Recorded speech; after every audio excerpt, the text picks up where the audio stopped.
About to go live. How's the mic doing? How's the mic looking? Okay, everything's looking good. YouTube is live. Yep, YouTube is live. And Instagram is live. All right, we're in action. My mic is looking good. Let me check my sound. Miss Medication is making me some water here. You can hear the ice maker. All right. Welcome, everybody. Let's get it going. Let's get it going. Getting warmed up here. We have a few things on the schedule here for tonight, and we're gonna have a little fun. And I had a couple things I wanted to show in the morning stream, and ran out of time, so we're gonna show it now. But first, we got Trump signing a peace deal. I'm sure you guys have seen it, but we're gonna play it anyway. State Line, what's up, bro? Dude, how was Illinois? I mean, what's the name of that? Going down to that ICE facility, man. Talk to me about that, bro. And I haven't seen your video yet. I gotta still watch your video. So I'm gonna get started with Trump, and here we go.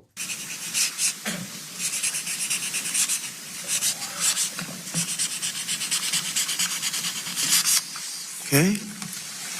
Damn, you could hear him signing. I love the sound, bro. It's such a good sound.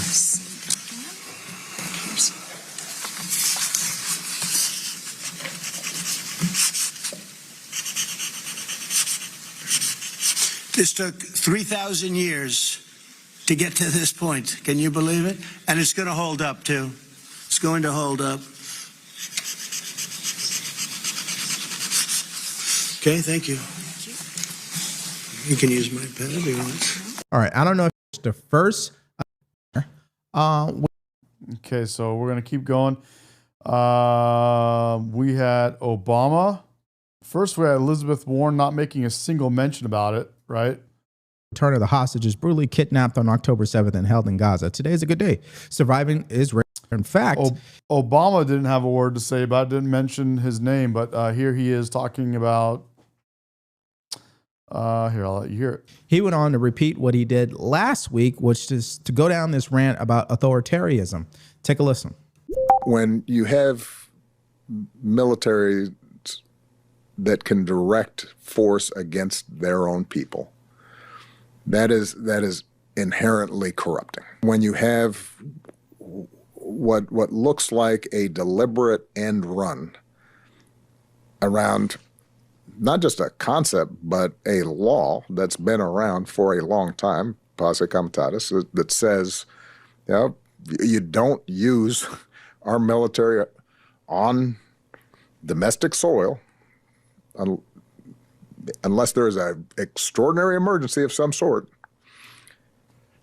That when you see an administration suggest that ordinary street crime is an insurrection or a terrorist act. Mm.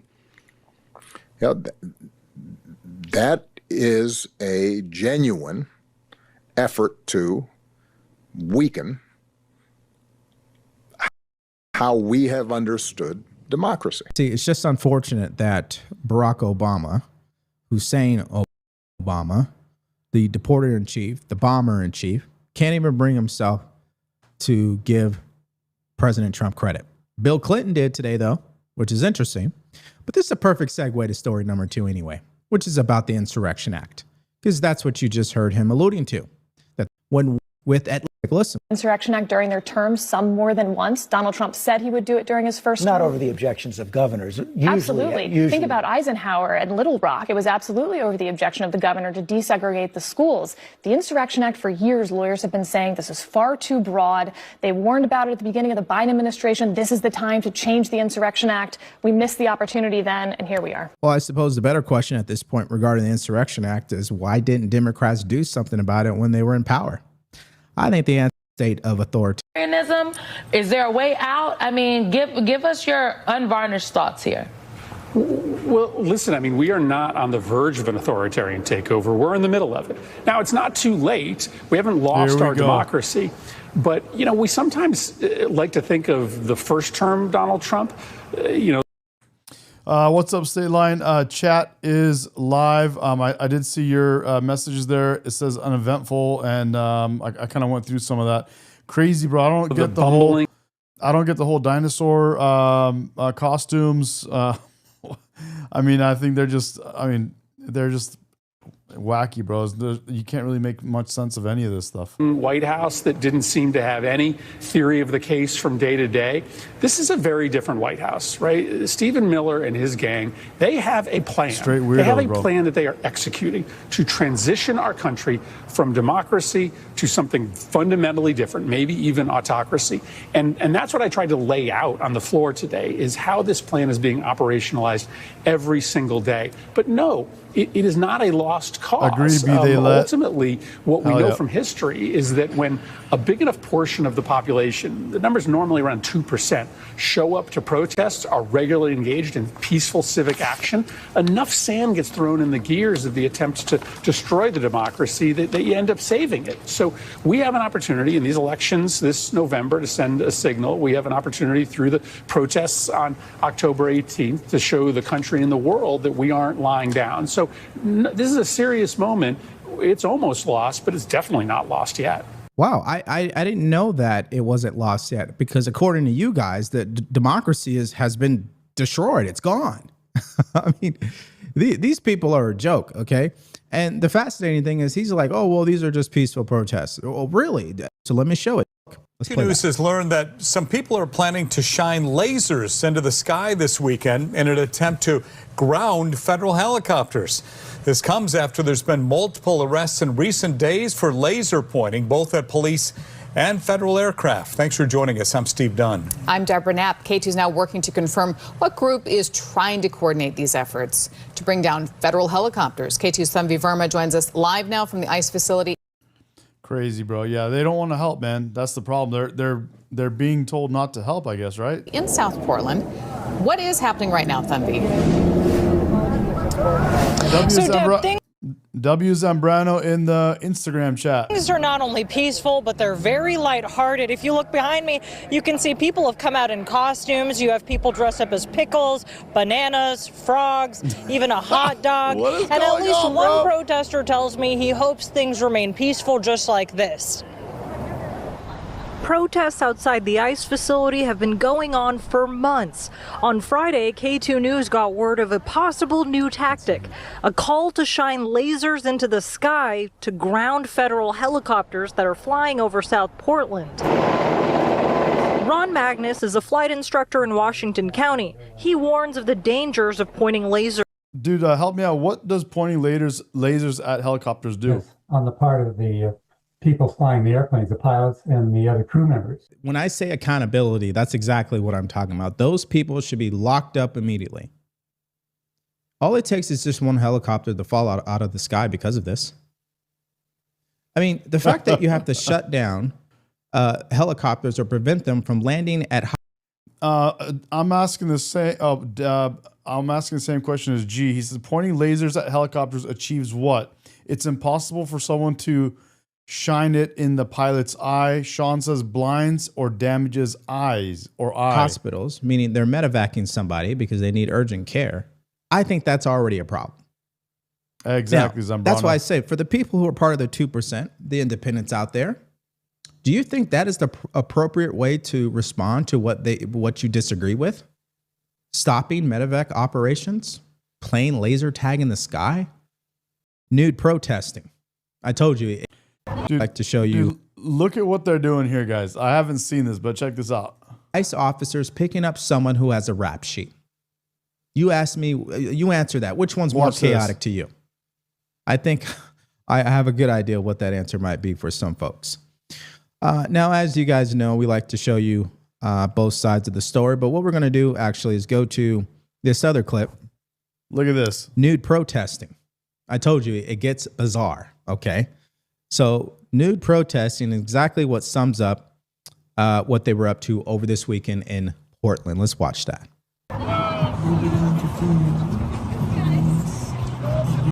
I'm going to pause this. What exactly is going on here, guys? They're just literally blocking the streets, laying on the ground. They're camping in the streets.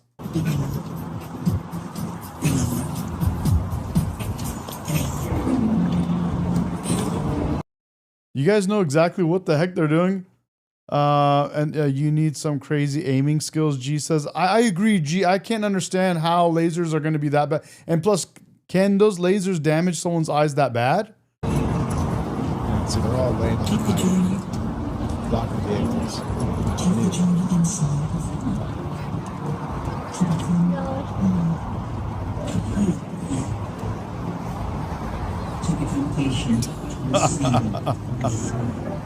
Oh my goodness, guys. Wow. Yeah, so there was additional clips where they were outside the ICE detention facility on their bicycles. That was one protest. They were all naked, of course. And I guess that's their way of protesting. I think it's bizarre. I think it continues to speak. Well, you can't make it up, brother. What are they doing? That's amazing. What the? Speak to the mental crisis that is continuing to occur on the left. Can you say Beta male? Because I don't know about you. You're not going to find Ivori with us as people and as a 1861. This fence stands as a 1861. This fence stands as a symbol of division. This fence is a symbol of dividing families. Listen to what this guy says. This fence is a symbol of dividing communities. This fence is a symbol of dividing Americans. And this fence is a symbol of denying American constitutional rights. This fence is also a distraction. Let's be clear. This is what he's talking about. Hold on. Let me just put it back so you know what he's talking about. American president actually ordered an iron fence to be erected in American City. Just as the Berlin Wall did in 1961, this fence stands as a symbol of division. This fence is a symbol of dividing families. This fence is a symbol of dividing communities. You are a symbol of dividing families, bro. What are you talking about? This fence is a symbol of dividing Americans, and this fence is a symbol of denying American constitutional rights. This fence is also a distraction. Bro. Let's be clear. This fence is a distraction and a reinforcement of the havoc Trump has wreaked on our nation. What the? We must pull back all of these fences and all of these barriers to the American dream. Mr. Trump, tear down this fence now. See, that's just another example how Democrats don't like security. They don't like law. His first term to do that. United States, Obama actually did deport more people than this. Look no further than MSDNC just earlier today. What Donald Trump wants is to do what Barack Obama actually did, deport more people than any president in the history of the United States. And he has failed. He failed in his first term to do that. And now he is making the biggest push that he possibly can. But the one thing that can stop him is the same thing that stopped him in the first term, which is tens of thousands of people going out into the streets. And guess what? That's the other thing I saw in Chicago last week, a spontaneous, massive protest of something like 7,000 to 10,000 people, organizers say, marching up and down the same Michigan Avenue that those agents kitted out in tactical gear and long rifles before the National Guard even made it to the streets of Illinois to try to stop this. And it's what drove them out of Los Angeles. It's what's going to drive them out of Chicago. And I think that it's going to drive them out of other cities as well. All right. So bottom line here, as it pertains to the Insurrection Act, the president hasn't invoked it yet. He could have, but he hasn't done it yet. Secondly, Democrats continue to do what has made them, in my opinion, alienate most of Americans. And number three, if this is all the president is going to do. Gavin Newsom after the George Floyd. Black men who are political. Listen to this, bro. This is a good one right here. Let me hit play. Commentators, and I want to, dude, I'm telling you, you say state line, you're mad about Illinois, dude. California, bro. Look at what we're trying to do in California. You won't believe this. I'll also react to that as well. But let's hear what Gavin Newsom is up to. Gavin Newsom, after the George Floyd protests and riots of 2020, committed to putting in place a reparations advisory board, a reparations piece of legislation in California. He has now done so. He has committed to an advisory board that will look at everyone's case to allocate reparations for Well, that's the real key here. For what? Because we're talking about a state that never had slaves. We're talking about people who are not, if they're in California, the descendants of slaves, and giving money away and taking it from people who never owned slaves. So I don't know how this is going to work logistically, and I'm not sure what message that sends morally. Yeah, I don't know. I guess they Let's think they're let's hear that one more time, because that's he has important. now done so. He has committed to an advisory board that will look at everyone's case to allocate reparations for, well, that's the real key here. For what? Because we're talking about a state that never had slaves. We're talking about people who are not, if they're in California, the descendants of slaves. A state that never had slaves. The population of California is people that never had slaves, never were slaves on either side of this. And giving money away and taking it from people who never owned slaves. So I don't know how this is going to work logistically, and I'm not sure what message that sends morally. Yeah, I don't know. I guess they think they're righting the wrongs of, our ancestors in the past. But again, like you said, logistically, how do you make that work? And why is it fair for people who never owned slaves? And historically speaking, it was a tiny minority of people who ever owned slaves to begin with. So people's that ancestors never owned slaves are now paying people who never were slaves. The whole thing is messed up, and it also just doesn't really focus on accountability and decision making, which is the thing that people need to be focused on, not getting handouts, not getting free cash, not getting help from the government. Yeah, you see, the thing about reparations that people don't understand, you're basically operating on a low frequency. What does that exactly mean? By me punishing someone to reward you of something that you didn't even take part of is, to me, treating you like a victim. And when I treat you like a victim, you know how you feel? Like a victim. And that causes you to make choices that only victims would make. Now, we've seen what happens when reparations will hit a community. Look. State Line says, Jeffrey Mead is awesome. Did you follow him? Is that the guy you told me to follow yesterday? No further than the Native Americans. All you have to do is take a drive to California, look at the reservations. They're in shambles because they're getting handouts all day long. And people like to push. Welcome, Rock Hounding. Back and say, well, there's not much that the federal government can legislate on their land. It didn't matter whether you did or you didn't. When you give handouts. I think so. If you had me follow him, if you saw me, yeah, I'll follow him. We've seen it. He's not the guy in the clip, is he? Welfare. You're programming the children to get welfare. You're programming people to always seek handouts and never make decisions for themselves. Now, I'm going to keep it short right there because I think that's the bottom line to it. The last thing the black community needs is a handout. The black community needs to understand how to move on, like all communities have. Think of Jewish people who were a part of the Holocaust. They moved on. Think of Muslims who got discriminated against during 9/11. They moved on. I mean, we could go on and on. The Japanese who were placed in actual camps, they moved on. But the only community on this planet who still refuses to move on to bigger and better things is the black community.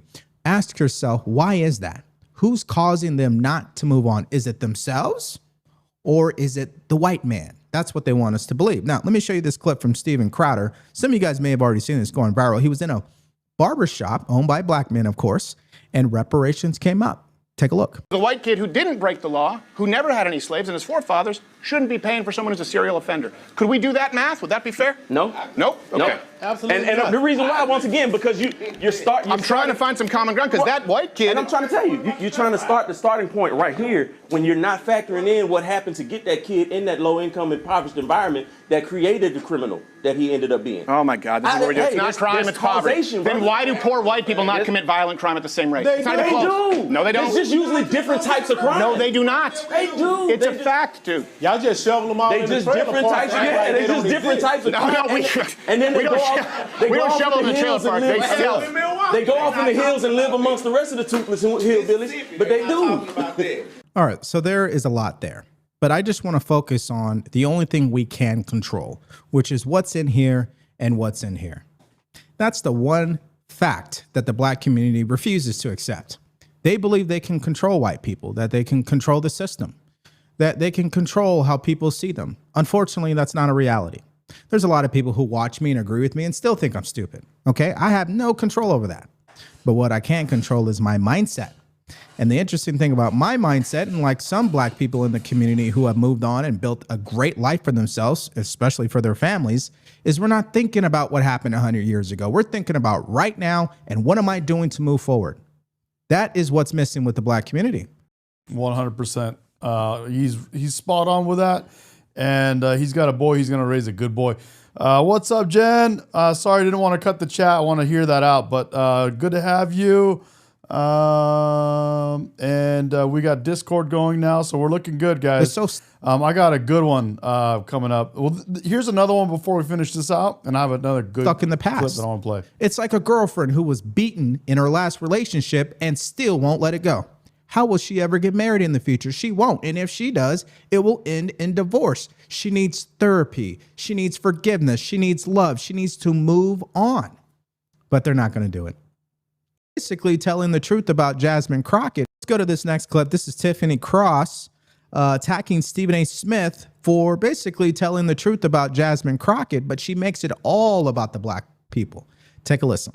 It's not a matter of who's impacted worse. We're impacted differently. We sit at the intersection of being black and being women. And so when men are frustrated with this system, it feels like They just keep dividing themselves and us into like even smaller and smaller pieces. Women, black. I'm black and woman, and I'm black and I'm woman and I'm lesbian. I'm black and I'm woman and I'm lesbian and I have brown yellow hair. I'm black and I'm woman and I'm a lesbian and I have yellow hair and I don't like pizza. It never ends. they fight us. And I would put Stephen A. Smith in that category too. I'm mad at y'all for having joy. I'm mad at y'all for having success. I'm mad at y'all for surpassing us on college campuses. And so it's a small sect of men that are so angry and hurt that they're willing to align with the people who oppress us. What am I getting wrong? Because if you listen to Stephen A. Smith and you find anything other than some absolute pure self-hating little dick energy nonsense from that half-witted idiot basking in the non-existent rays of his own ignorance, it is sad to me that he even gets an audience of black men. Why?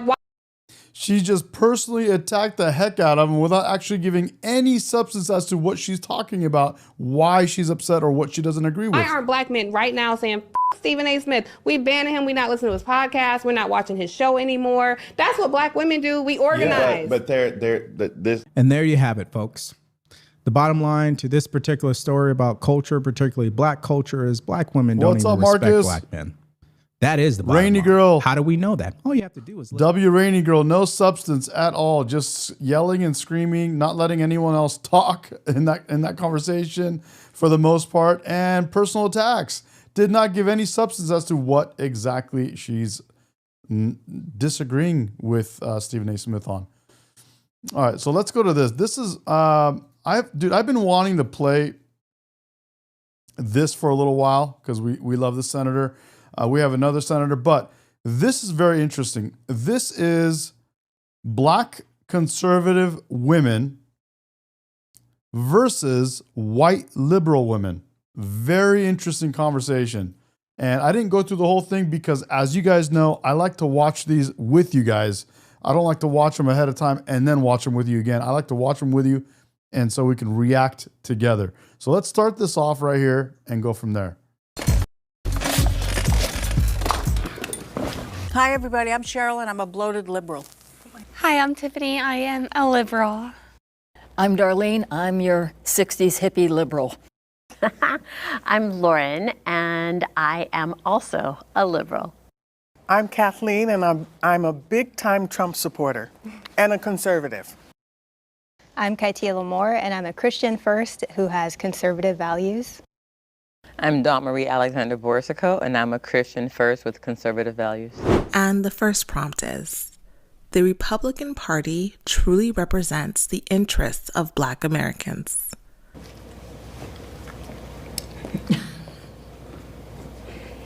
Most definitely. If we know the history, if we know What's the up, data, Kevin? we know this is true. The main issue now is immigration. In the late 1800s, Black Americans What's up, knew Pat? that illegal immigration or illegal aliens and mass immigration adversely impacted Black America economically. So what's the problem today that we don't realize that, right? Mass immigration, illegal aliens adversely impact Black Americans economically. That's a fact. The data is clear. So we go by data, we don't go by feelings. Is that correct? Why do you think that immigration or mass immigration affects Black workers more than white workers? Because do you believe that black and white workers were always on the same footing throughout Certainly history? not. Exactly. So that's the point, right? Well, we look at history, we look at the data. But that's history. As a liberal, I hope we've moved on a little beyond that, where everybody can get a decent job if you work and you work hard and you get your education. And the immigrants coming in aren't taking the jobs that we would do. But you don't know that, right? Yeah, I do. Well, they work in construction, right? Yes. And so most Black men in Los Angeles specifically, you don't even see Black American men working in construction jobs. Are you saying that Black American men don't do construction jobs? I don't see that many white American men doing construction jobs Right, because either. and they're not immigrants, they're illegal aliens, and they've taken all the jobs. Can I ask you something? Yeah. Because I was brought up Italian from the East Coast. My grandmother came from Italy. And here's the thing. My mother said to me, the word aliens is a negative. We use the word immigrants. So can you tell me why alien? Well, because they're not from another planet. They're just from another country. Yeah, but we respect our laws, right? And we respect the United States Constitution. And really? Trump respects the Constitution? Yeah. That's something. That's news to me. That's news do to you know me. the She's already tripping on the words being used, and she's upset about the. Okay, so we're going to the Constitution. Yes. What do you know about it? Well, free speech. So the conversation had to get stopped so we can make sure the wording is correct for her. Can't use illegal. For one, which even though that's exactly how it's spelled out in our government. seems to have gone into the toilet lately. Hate speech is not speech that I hate that you can't say. Hate speech is speech that hurts people. We are now back in an age of, somebody said earlier, McCarthyism, where things are, you can't take somebody off the air because you disagree with them. Well, they took off Roseanne Barr. Roseanne Barr was, and they took off Dave Chappelle. And they censored us. They censored conservatives who wanted to take who wanted to talk about the vaccine. Remember? And they censored conservatives who wanted to talk about the stolen 2020 election. Remember? We were taken off Facebook. We were taken off social media. The government didn't take those people off. No, of the in air. fact, the government That's didn't take different. Jimmy Kimmel off. Can I ask you something? Can you tell me how many Black people work in the administration right now under Trump? But that, I'm just asking. How many people? I don't know, but that's like a superficial question, right? Why? Yeah, but Because it's not but about. Why shouldn't? Let me just say this. Why shouldn't all races, right, be representative, like with President Biden and Kamala Harris in the administration? Why is it always white, blonde women that are idiots, and straight white men? Like, why? Well, I'm going to look at the question that she asked. She said the word truly. Truly makes it seem like it's like an absolute. I don't necessarily feel like it's an absolute, but I think he's better than the alternative when you look at everything all together. So when we look at it, it's not about, when he talks about merit, I want a job not because of the color of my skin, but because I'm capable. And nowadays, if I always need affirmative action, but yet you tell me that I'm equal, then I'm not playing on level footing. Hold on. Okay. So look at it like this. Prior to, let's say, affirmative action, did whites of all ages, of all economic background, did they have to compete to get into Harvard? yes. Exactly. So why does a person, because of the color of their skin, get to do it? So it's not about whether or not how many are in. I want qualified people in. Because what happens is, when they're not qualified, you know what Black people do? They just hired that idiot because he was a token. Because we know he didn't do the job right. He didn't make us look good. Dang. He didn't represent well. We don't, and there is a responsibility that the black community needs to take about whether or not we're going to measure up. Do you want somebody there just because they're black, or do you want somebody there just because they're qualified? She made a really good point, and this is something that I've heard someone else, actually a couple people talk about. One person in university, one person in a job. They were saying they're black and they go to university, and when they look around, they can't help but feel like they're not sure, are they there because of their skin or did they earn their way? And they also look around and they see other people look at them and they're wondering, do these people think I'm here just because I'm black?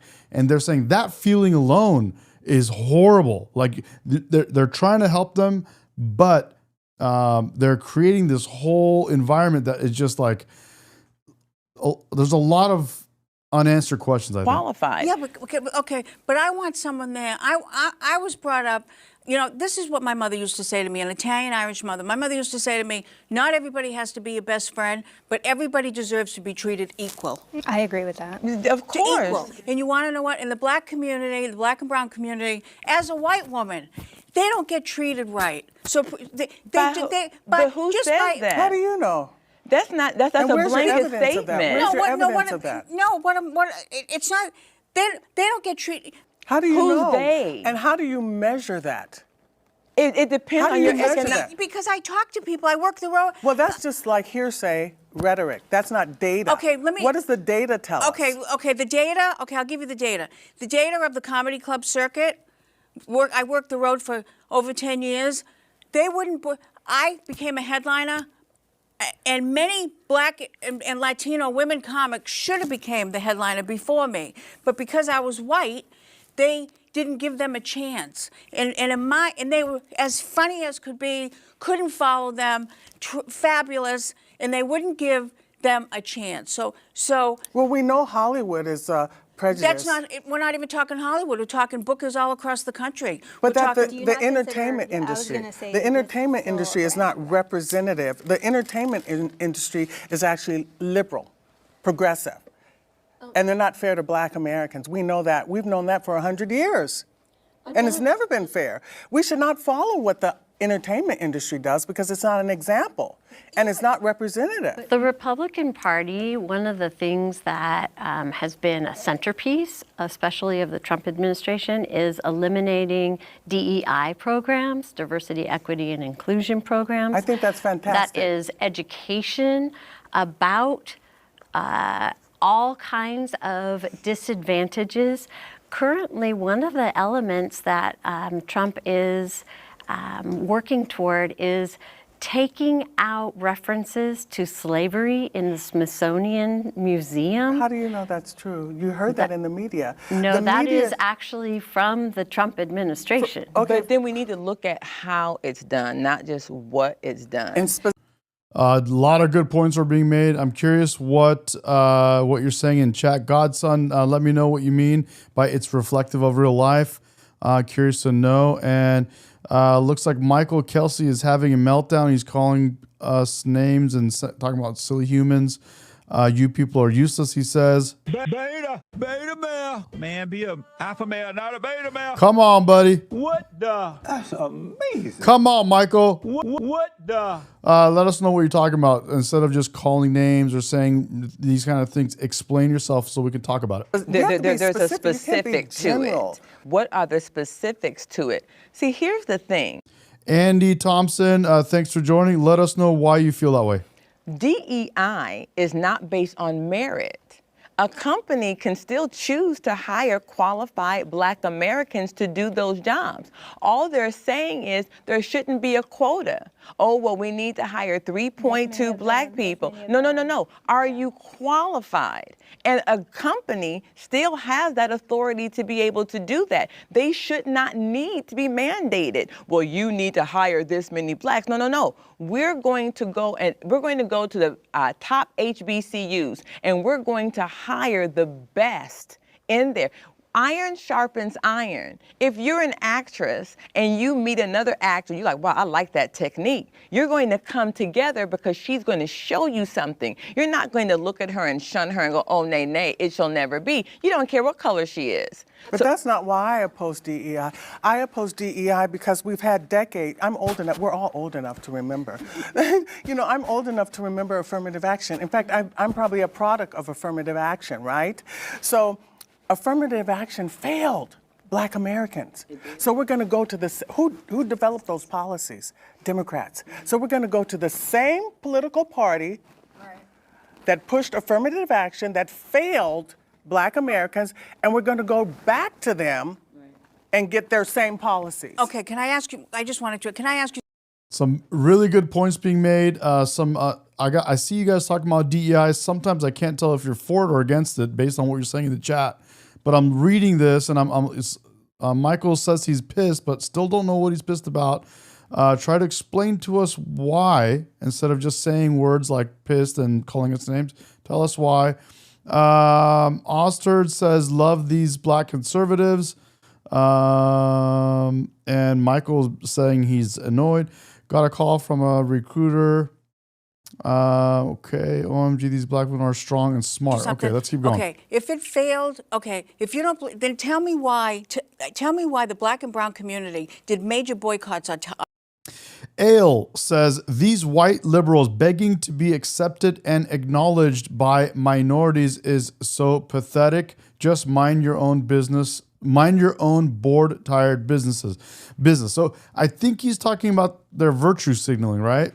For them, they're just sitting there.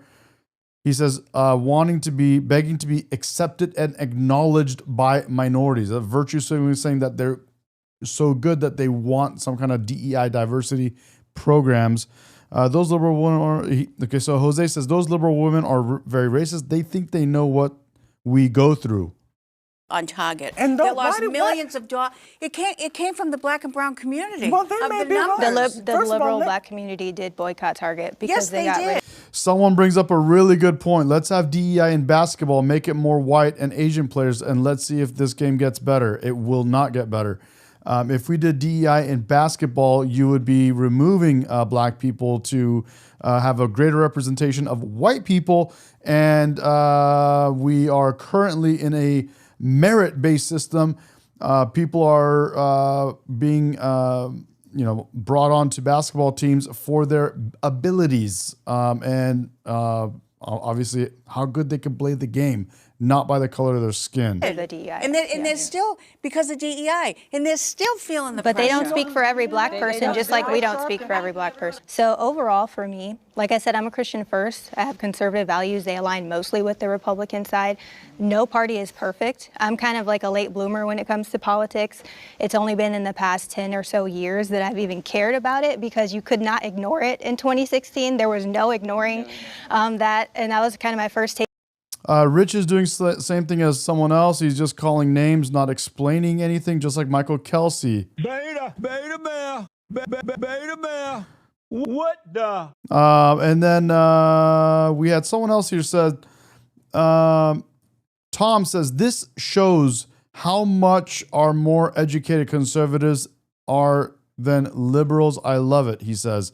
You know, it's interesting. There's 3 conservatives and 4 liberals. They're a little outnumbered. Case of like, what's everybody talking about? And just kind of like being surprised by every dinner table, every friend group. We're talking about things that previous to that, I didn't care. I didn't know. I was very ignorant in that aspect. And I feel like I've done a lot more research now to know more about it. But the thing that I really believe, and I don't know if you guys will agree with this, I feel like with the Republican Party, there is an emphasis on the family unit. And for me, that is everything. For me, morals and family unit means a lot when we're talking about the next generation. Because you mentioned like affirmative action or HBCUs and even just specific job fields and industries, we do have such a lack of our people represented because we're not necessarily training them up to be in these fields. Even you talking about construction, you know how many men are like, get a trade, like there's money out here in these streets, and then people are like, no, I don't want to do that. So I feel like when it comes to family and instilling values and being like, what is the best path for my children, I do feel like... I want to go to, is it Rich, I think just said it? Yes, Rich said, you're trying to conflate DEI with affirmative action. There are definitely similarities, but both of them are kind of doing this same thing. When I've had someone explain it in a way that made sense. They said, why are you looking down on a certain group of people? That's racism. You're acting as if they're not good enough. They're not as good as you. So you have to give them this program or these different programs to help them out because you feel, for whatever reason you have, that they're not good enough or they're not good as the others around. So I find that to be pretty spot on. It's like, why are you singling people out and saying, hey, you're not good enough, so we got to give you a program?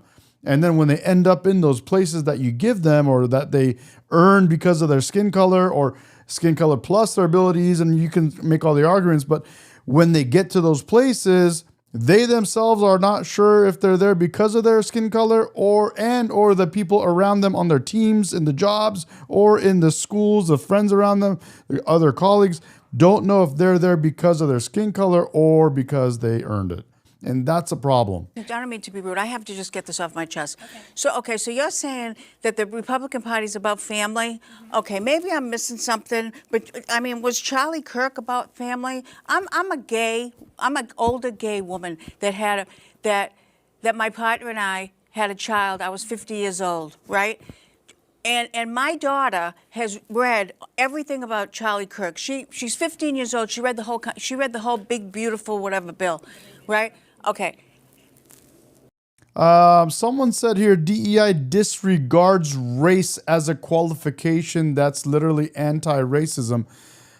I think it's backwards. I think it's about race. It's about minorities. It's about skin color. It's about all of these different types of things. Family? What? Am I crazy? For what? For the straight white male family that looks like everybody else?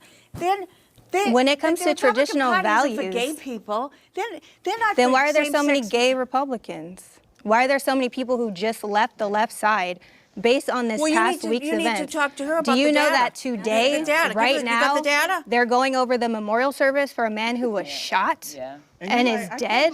Listen, and you're talking to me about was he... Well, can I say this to you? Nobody should be shot. Nobody should be shot. Well, thank you for saying that, because a lot of people on the liberal side do not agree with that. What I'm saying is nobody's... No. You just said to us that your daughter read everything from Charlie Kirk, but you didn't tell us what that was. What did she take? She said the big beautiful bill, I think. The reason, because she was upset about the whole thing that happened with Charlie Kirk, and I said to her, and she said to me, Mina, I said I'm older. I said, so I was here when John F. Kennedy died. I was here when Dr. King died. I was here when Bobby Kennedy died. I was here. And you're still stuck in the 1960s. We've moved past that. We're now in 2025. Charlie Kirk did move past it because he wants to bring us back there. That's an opinion. That's an opinion. Well, there's a lot of out of context clips that are circulating that people are using as a reference to demonize him, when in actuality there are a ton of people who are saying, because you guys did this, I actually did the research, and you guys are wrong. So if you actually watch full conversations, talk a little bit about family values. Wow, I'm glad I didn't watch this because I'm watching this with you guys for the first time, and this is good, dude. Yes. Because that is a piece I do want to specify, obviously, to me, traditional family values. So I agree with you on the importance of family. Absolutely agree with you. I think that that is a basic structure that is needed. However, what that family looks like is not for my government to decide. Yes. If I have two caring and loving parents, even if they are the same sex, I believe in that. And is Trump when stopping this? Has he done anything to stop the Republican Party platform on what builds solid families, I don't see things like child care tax credits. We're taking away funding for education and abolishing and dismantling the Department of Education. Are you saying We're there hasn't been you're saying child care tax credits or child tax credits? And child care, which builds strong and healthy families. We're cutting in the big, beautiful bill funding for SNAP, the food programs, food stamps, right? Those are elements that build strong families, and those are strong family values that I think are important. We can't have it both ways. So we can't have it both ways. We can't say, oh, the marginal people don't have good, healthy food to eat. And then when they decide to cut and say, you know what, you can't buy sugary things and soda with that.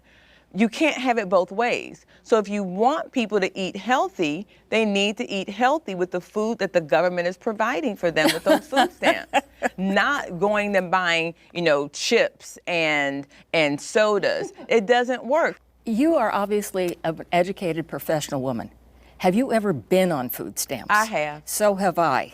And the food that you can get on food stamps kept me alive. It does. But remember, you can go to a food store and you can't buy anything in the hot deli with food stamps.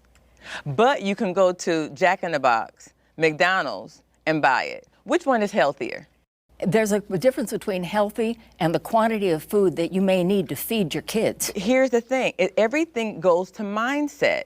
If your mindset just says you can't, just because you're low income does not absolve you from the responsibility to be able to budget and plan and do things accordingly, like everybody else. It is a hand up, not a hand out. And if we keep giving subsidies or assistance to people that are not going to be responsible with it. I mean, here's the thing, budget. If you still want to buy cookies and popcorn and all that other wonderful stuff, great, have at it. But then budget, and maybe you can't get your nails done, and maybe you can't get your toes done. And nobody, look, I see it, and I see things firsthand. I've seen people take their food stamp card and use it for people out of the state and get the cash.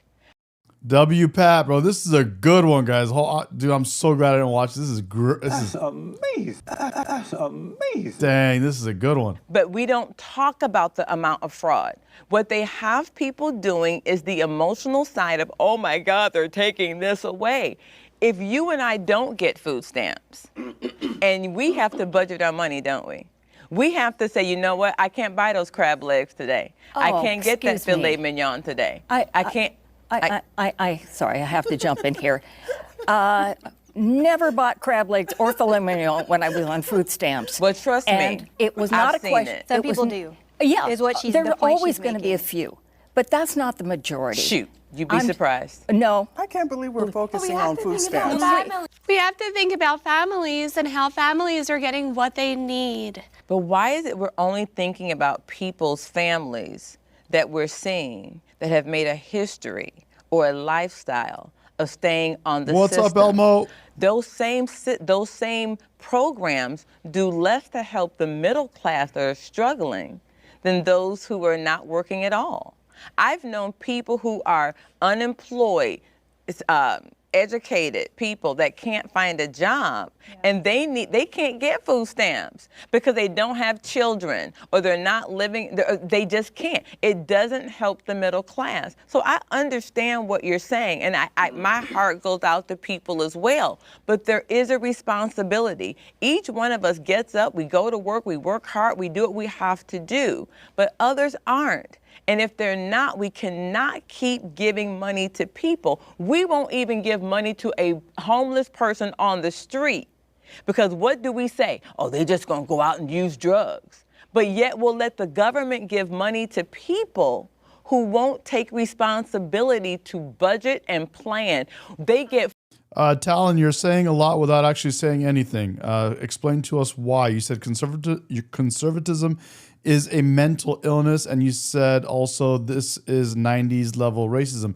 Tell us why you feel that way. Food stamps, they get free lunch. So why do they need all of it? At what point, when does the buck stop here? I really have to stop you on that. You're assuming that, well, it sounds like you are assuming, I have to say, that people are on food stamps and not budgeting their money, and that's why they're having issues. I'm also an educated woman. I was also a single mother, and I had no income to budget. If I wanted my son to eat, I had to apply for help. There are more people like me than are out there abusing the system, and it took a long time for me to get any kind of job. Not a job that I was qualified for. I'm overqualified for most of the jobs I've had. But I needed help. If help had not been available, I might have been one of those homeless people. And by the way, I've never assumed that a homeless person is going to take the money I give them and just turn around and buy drugs with it. The homeless population, if you recall, it really didn't exist 40 years ago because there was more help available for it. Many of the people on the street have mental health issues. St. Ronald Reagan closed most of the mental hospitals in California because we no longer had a mental health issue. He balanced the budget by cutting state scholarships to poor kids like me. I almost didn't get to go to college. He dissolved my father's job. My father worked for the California State Youth Authority because we no longer had a youth crime problem. Money should not be the basis of compassion. I think that. Are you saying that that's what she's saying, though? Well, that's. What happens? We're going from the top down, and it really should be from the bottom up. Meaning, local communities should address local community issues because they know. Instead, we have a big bureaucracy, I guess you could say, and they're operating it. Government doesn't, Washington doesn't know what's happening in your situation in these small community sales. So maybe the answer is not what the government is doing in Washington. Maybe people need to get more involved locally and go, wait a minute. That money needs to come back here because the local community and demographics and areas need more help than not. And for certain situations, for people like, let's say, you and I in those situations. But the middle class, which I would consider you to be in that situation, we always get screwed. But it's usually the other group that makes it bad for everybody. So I understand what you're saying, and it's a very good point. But I think that it's not the fact that they're cutting it, it probably could be managed better. And you can't manage something at a top level if you're not down with the people to find out what they really need. Hey friends, let's talk really quick about something that could seriously Through that, local parties have contributed It says here, so what they're saying here is both, so here's a question, or here's the topic they're going to talk about. Both major U.S. political parties have contributed equally to the rise in political violence. Ooh, we are very, this is a very polarizing statement here. Let's see what they say. equally to the rise I know how I feel about this. in political violence.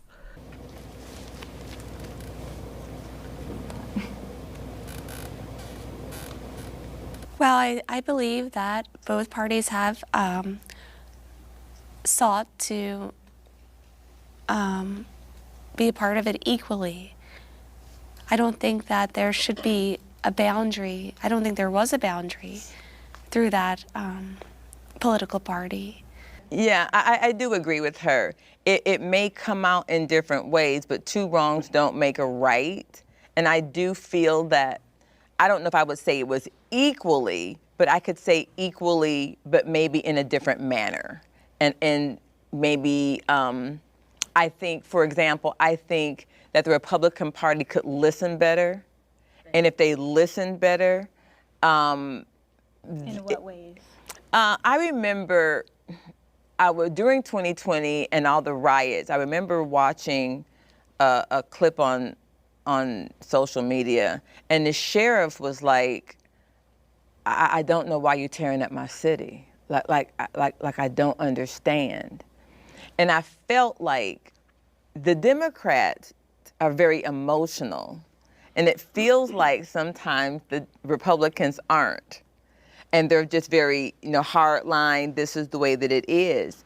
And one thing that I believe is that there's no dialogue between the parties. There's no dialogue between people. And when we're not dialoguing and coming together to build community, we miss things. We don't understand things. Going back to a point that you made, we don't see black and brown in certain industries. You saw the unfairness, but then how do we build that by getting involved in communities? So when we look at the fact that, do I feel that calling people Nazi and calling people Hitler, for those of us who grew up watching Anne Frank, reading the books, going to some of these places, you're like, well, he may be many things, but he ain't Hitler. He may be many things, but it's not, and it's the name calling. But I do hear it on the right as well. And I hear it more than what I would like to hear it. And I think that in the insensitivity can be considered a nonverbal way of being just as much. I think there's a stark difference. There's a stark difference. There's a dramatic difference. The left calls Trump and his supporters Nazis, Hitler, fascists. They don't even know what fascism is. Just please interrupt her like every time. Please just let her finish I didn't mean point. that. I'm sorry. Thank you. So anyway, there's a stark difference to me. Why? Let me tell you. Nazi, Hitler, fascist. The guy who allegedly shot Charlie Kirk wrote on his bullet, fascist. Yeah. Trump supporters never say, you're a fascist, you're a Nazi, you're a Hitler. The question is, let me ask you a question. Do you believe it would be justifiable if someone killed Hitler or a Nazi? Is that justifiable? Well, there were several plots against him by his own people. Was that justifiable? To save, they could have done it earlier and saved millions of people, yes. Exactly. Do you believe it's justifiable to kill Hitler or a Nazi? And you equate Trump supporters and Trump with Hitler and Nazi. And therefore, let me make this. I've never heard someone actually say it in this manner clearly by asking that question and going about it in this way. I've never actually heard this way. I know, I'm sorry. And therefore, you can kill Trump supporters and Trump because they're equated, they're equal to Hitler and a Nazi. Okay, please, let me do this one. How many She does almost all of them. What do you mean, please let me do this one? Democrats have gone out mass shooting? How many Democrats have made assassination attempts on presidents or anybody else? The vast majority of them, frankly, are white Republican men.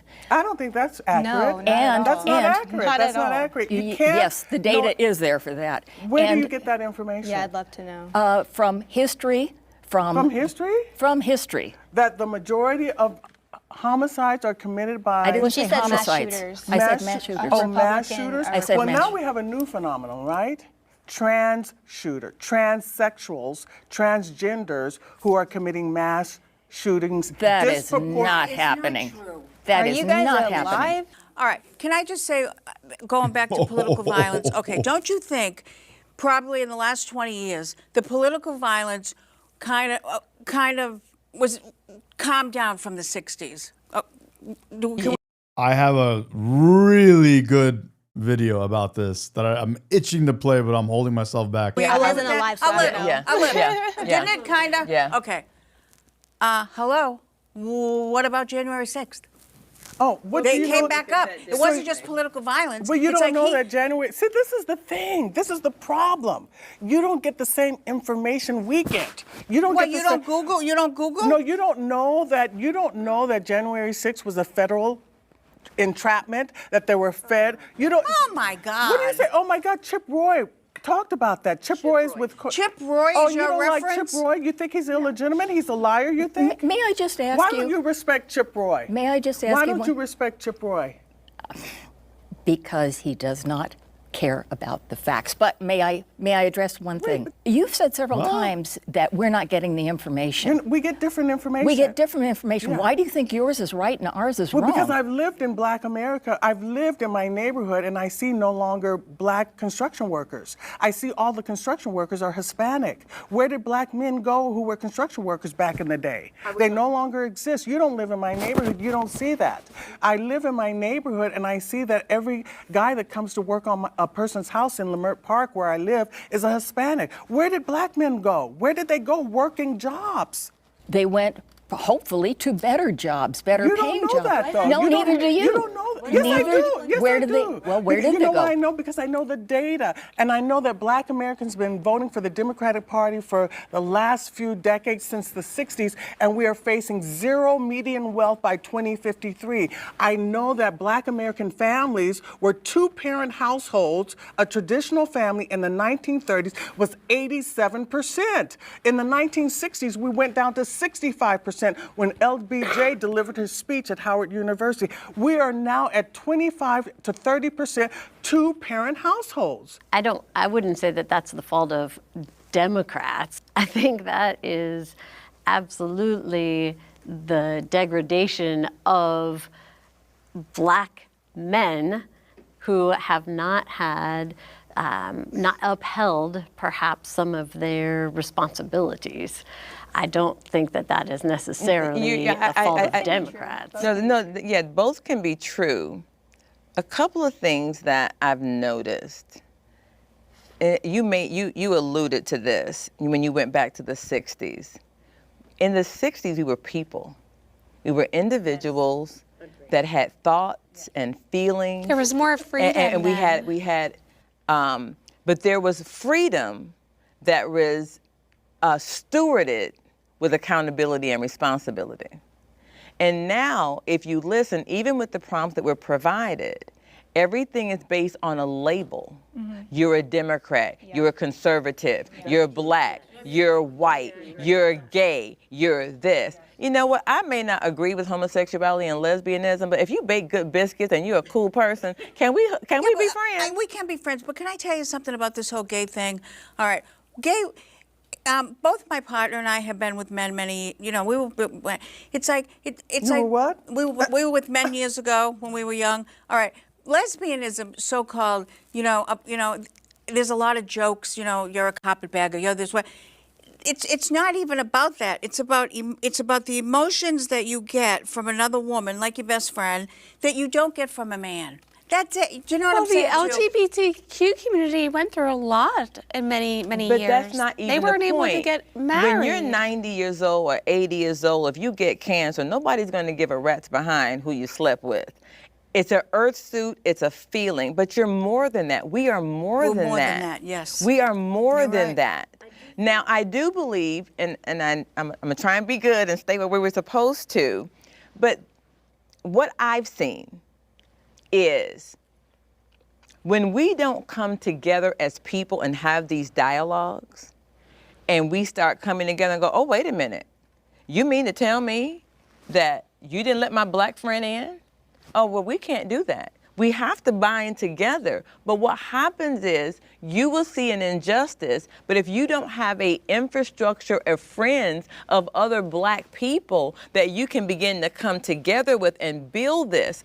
I remember that we all have had stories where we've been rejected because of our color in the 90s. And I called my white girlfriend crying because the white lady called the realtor company and said, we just got her just sold card, but my husband won't allow me to work with her because she's Black. Mm-hmm. My friend was flabbergasted. She was like, this is 1995. This still happens? Yeah.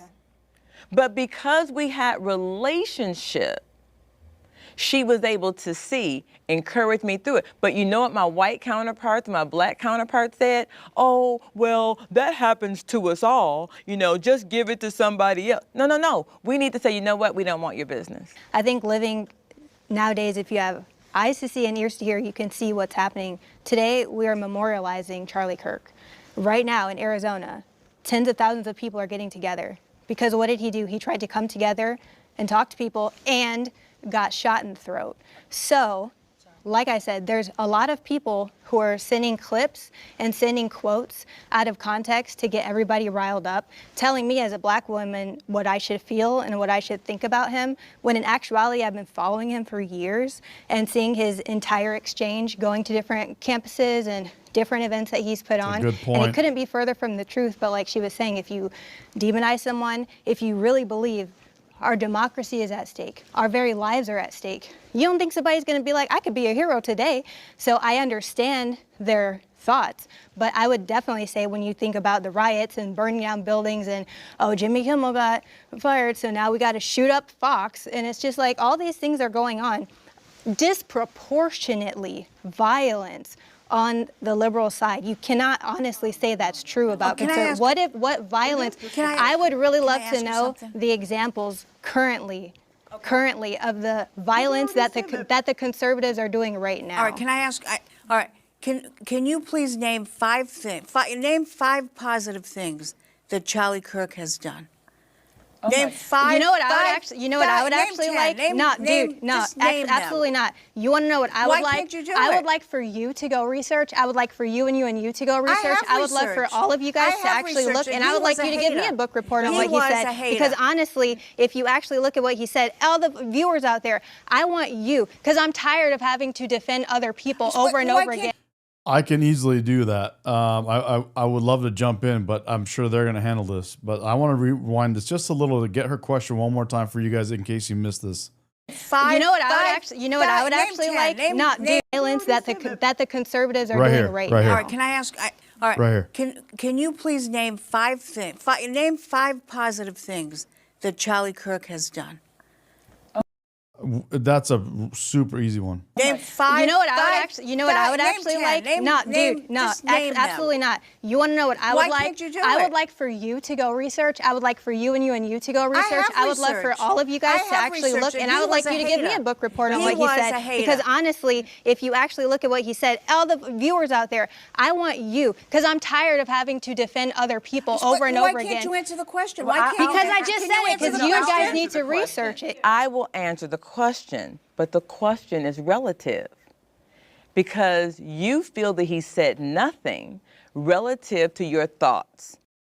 Someone's asking, name one thing. One thing Charlie Kirk did, one of many. I can go on. I can make a whole list. But one thing he did was he made people realize that there are many other ways to gain knowledge and wisdom other than through your social media. You can read books. You can. There's a lot of other ways to do it, and he got a lot of people to do that.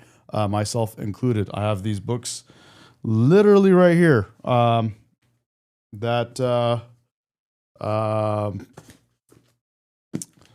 some as a result of Charlie Kirk, some as a result of other people, and books behind me. That's one thing. I can go on Feelings and on about that. And beliefs. So the 5 things that I would say is that he was willing to go on college campuses and debate. Number 1, he effectively debated. Hold on, I gotta hear this. Is that relative to your thoughts, feelings, and beliefs? So the 5 things that I would say is that he was willing to go on college campuses and debate. Number 1, he effectively debated, as a good apologist, the things about Jesus Christ and basic traditional values. I love that. Number 2, he encouraged people to get an education, to work hard. He didn't like college. He said the college was. This is the point. There's other ways to learn other than college. You can teach yourself. That's one thing he taught people. It's crazy. They mentioned the exact same I said. It's a scam. Well, did he not? He said did. college was a scam. I'm sorry. She mentioned it's a scam. For someone who has sold education as a job, I will say it is. Because I've worked in the quota industry where my job was to sit and make over 3,000 calls in a month to get people to come to school. And I would talk to these people and they could barely put a sentence together, like literally. Well, maybe they should have went to college. I was trying to get them in college because what people aren't telling you is that when the government went in and began to do direct loans, they were funneling out education to everybody. It was free money, here you go. They didn't care. Remember when you needed a GMAT or a GRE to get in college? You need nothing.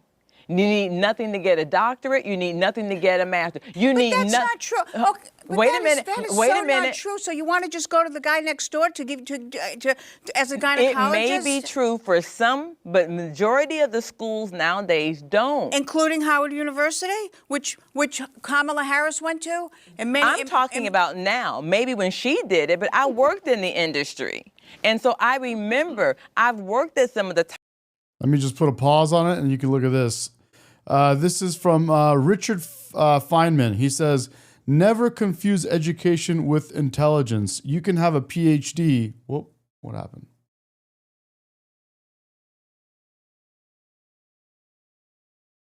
Oh, man. I'll get back to that. It's funny, right as I was reading it. Oh, my goodness. Where are you at? Here, I'll just hit play on Top this. online schools. I've worked at some of the local schools. I've called, and they want you to sit on the phone for hours a day. And if you don't make the quota to get the enrollment, you're gone. So what am I saying? It is in some way, it is in some ways a scam, because the people go to school, they pull out these loans, and they don't use them for school because they get a stipend. There's a number of different situations that go. Here we go. Richard Feynman says, never confuse education with intelligence. You can have a PhD and still be an idiot. Very well said. Along with that, I've met people who've gone to school and got a degree, and it's not going anywhere. So our prompt was, are both parties responsible or have contributed to Thanks, Michael. the heightened violence and tone equally? And I think that certainly we all can agree.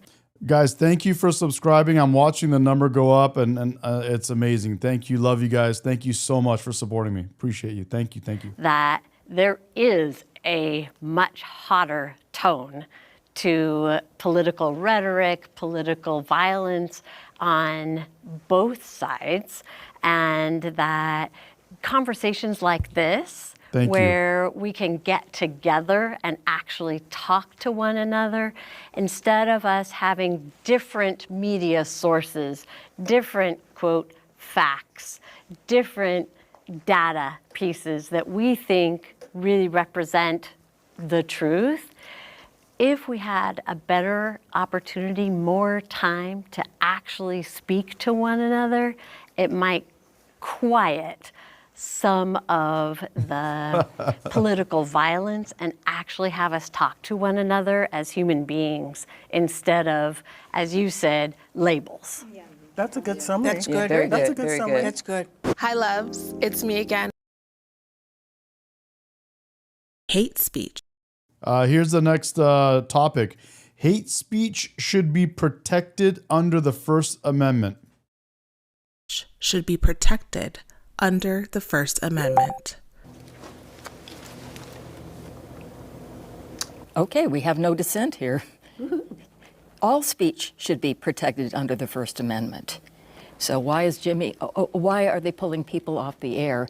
Because they express opinions that the government doesn't like.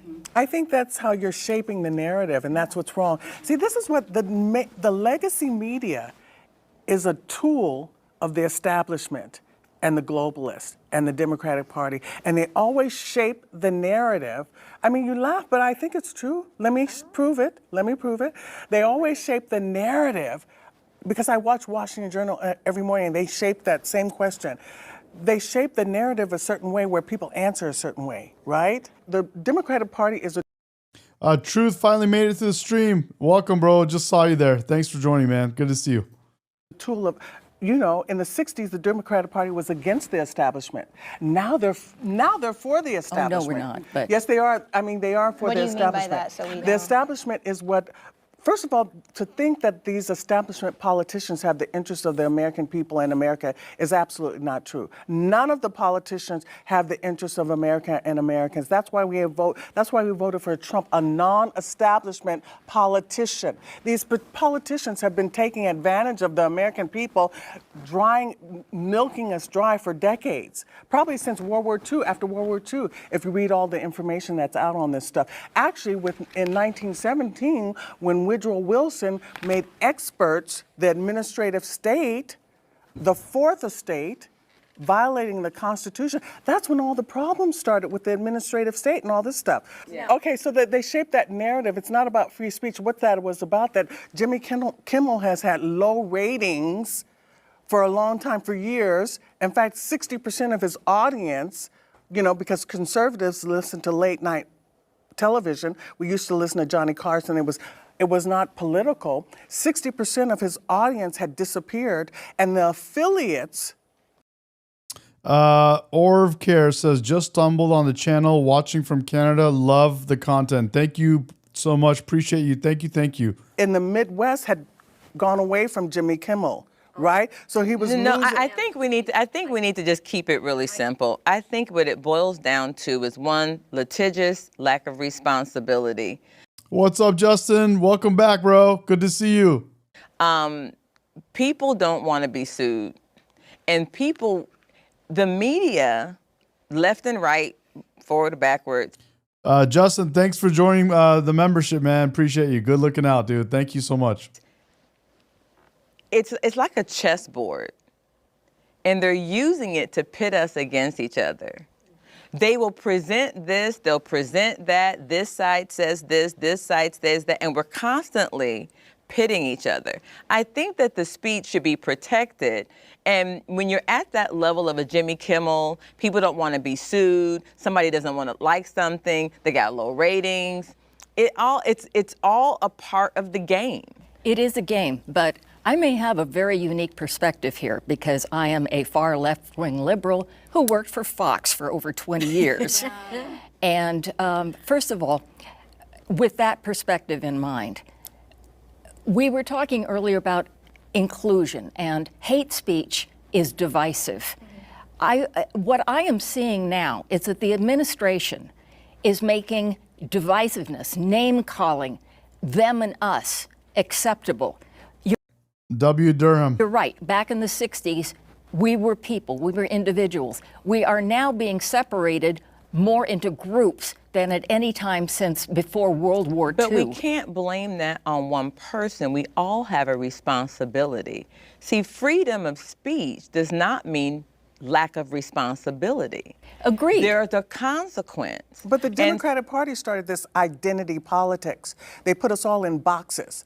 The black person, the Hispanic, even you said black and brown people. Why would you lump together black and brown people? The gays, every group, Asians, Hispanics, they did that in the media. They put us all in boxes, as opposed to we're Americans. We're all Americans, and we should be for America. We are. No, you're not. Oh, we definitely are. We are. The Democratic Party in different ways. destroyed Black America, and I don't know why you don't realize that. How can you not know that? Well, I think it goes back to values, like you were saying. It's like, from a certain perspective, we can say this is a win and you can say this is a loss because we may have different ideas of what values are important to us. And that's kind of like what we were saying earlier. And I feel like, piggybacking a little bit on what you were saying with Jimmy Kimmel, it wasn't just that they didn't like his speech, it was about him blaming MAGA and saying that the shooter was from MAGA, and it was not correct information, and that was part of it. Let me finish. But what I'm saying is also with media, I thank God for the internet, because it used to be we had to watch TV to know what's going on. And so nowadays we have at our fingertips, we can be like, what just happened? Who said what? And that's why, like, for me, I'm very adamant, and I'm sorry for being so emotional about it, because like today I already feel heavy with the whole memorial thing. However anybody feels about it, it's a guy. I agree with Justin on this. That's a really, really good point. And I've pulled, you guys that know me, been on my channel, I pull the stats. I have the stats on not just ratings, but the profitability of these late night shows. I can show it if you guys really want to see it. But long story short, ratings for all late night shows are down, and profitability has been negative for the last 2 years. This year alone, late night shows are scheduled to lose $25 million. That's not good business. Something has to give. Now, Justin says it was supposed to. He's talking about late night shows. Justin says it was. I'm reading chat here. It was supposed to be there for people to unwind at night and laugh. No one wants to hear comedians bash our president every night. Every night, every comedian for almost their whole time that they're on. He had precious life. So anyways, I feel like nowadays, I feel like for us, like me and my husband, we're talking online and people are like, you shouldn't like him and you shouldn't be this and because this. And I'm just like, if people would really just do their W. Michael, he says, why not just American? We are American. Why are we being divided up into segments? Why are people choosing specific parts of the population and saying, hey, you're not as good as the rest of us, so we need to give you programs like DEI and affirmative action? Why don't you just leave everyone alone, let everyone figure out their own lives for themselves, and stop looking down on people and saying, you can't do it like we can, so we got to make a program for you? That's racist.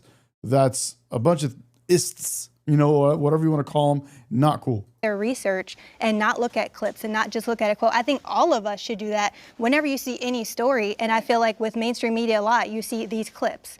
And I feel like everyone should take the responsibility of, why do you think that way? What did you really hear? What is the full story? So I don't think the onus should be on me. I got to prove, and I'm like an apologist for Charlie Kirk. That's not my role. My role is, how about you guys find the truth? I want people to go and look. We have found the truth. You've looked at our truth. No, I'm saying as far as, for example, wait. For example, just with the Charlie Kirk stuff. Have you watched hours and hours of his conversations, debates, Q&As?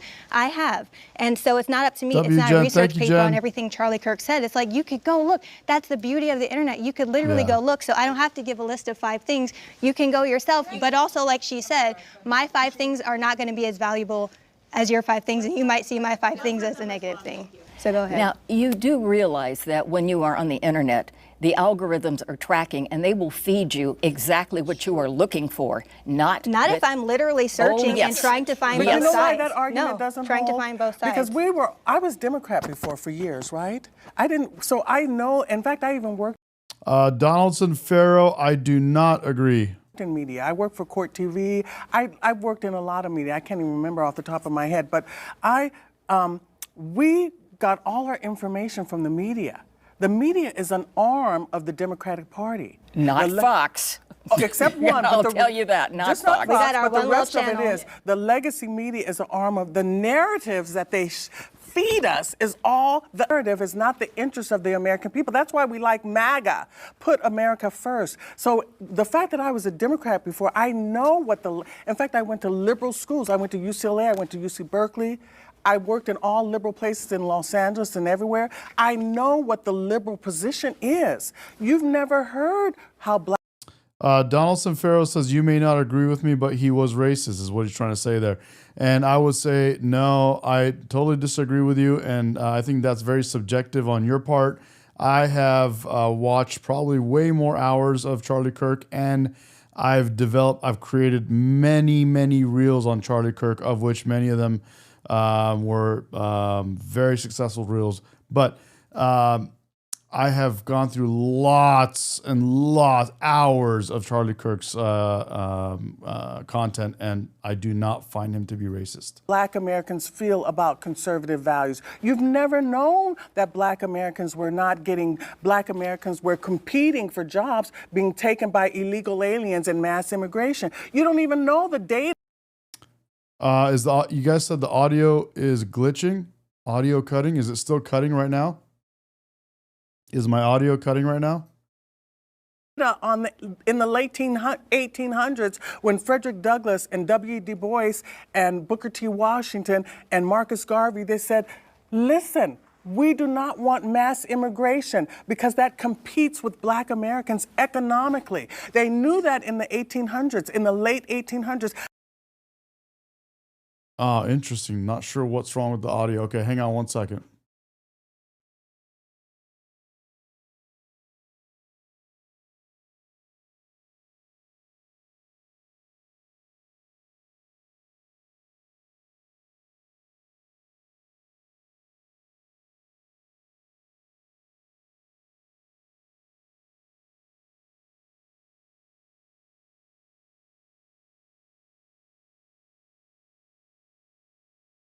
How come you don't know that now today? But that going they back to compete what the against Black prompt Americans? was, when we're looking at hate speech, just because we can doesn't mean we should.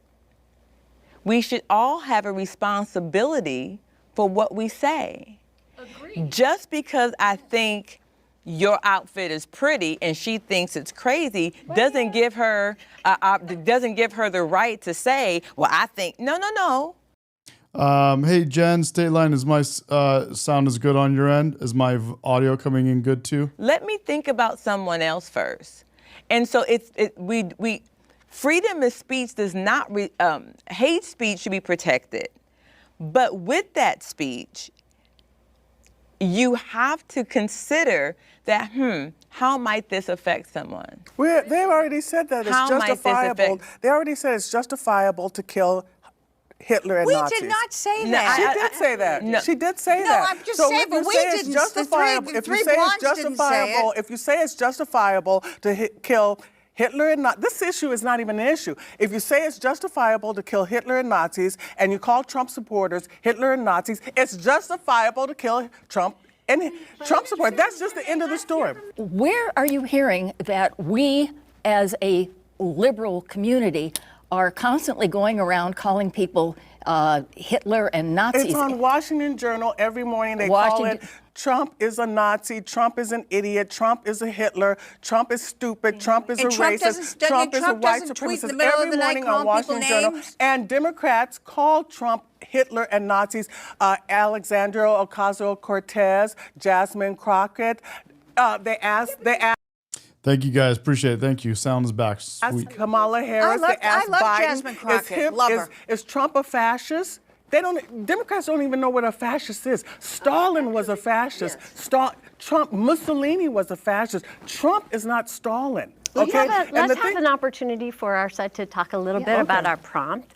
So the prompt was about freedom.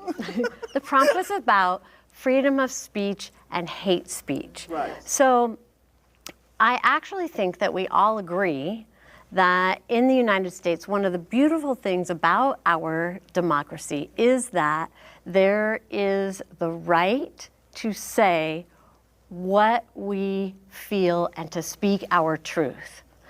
And I really believe that I may not like what someone else says. I may absolutely disagree wholeheartedly, passionately with what they say.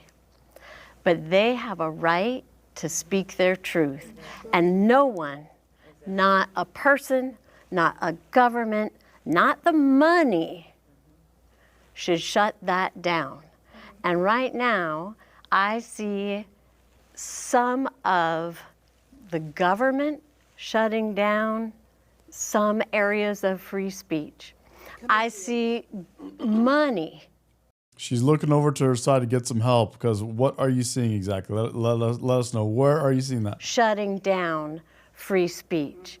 Because basically what is happening is corporations are afraid that they're going to lose advertisers, funding, churches are afraid too, and so on. Absolutely, absolutely, and this is happening.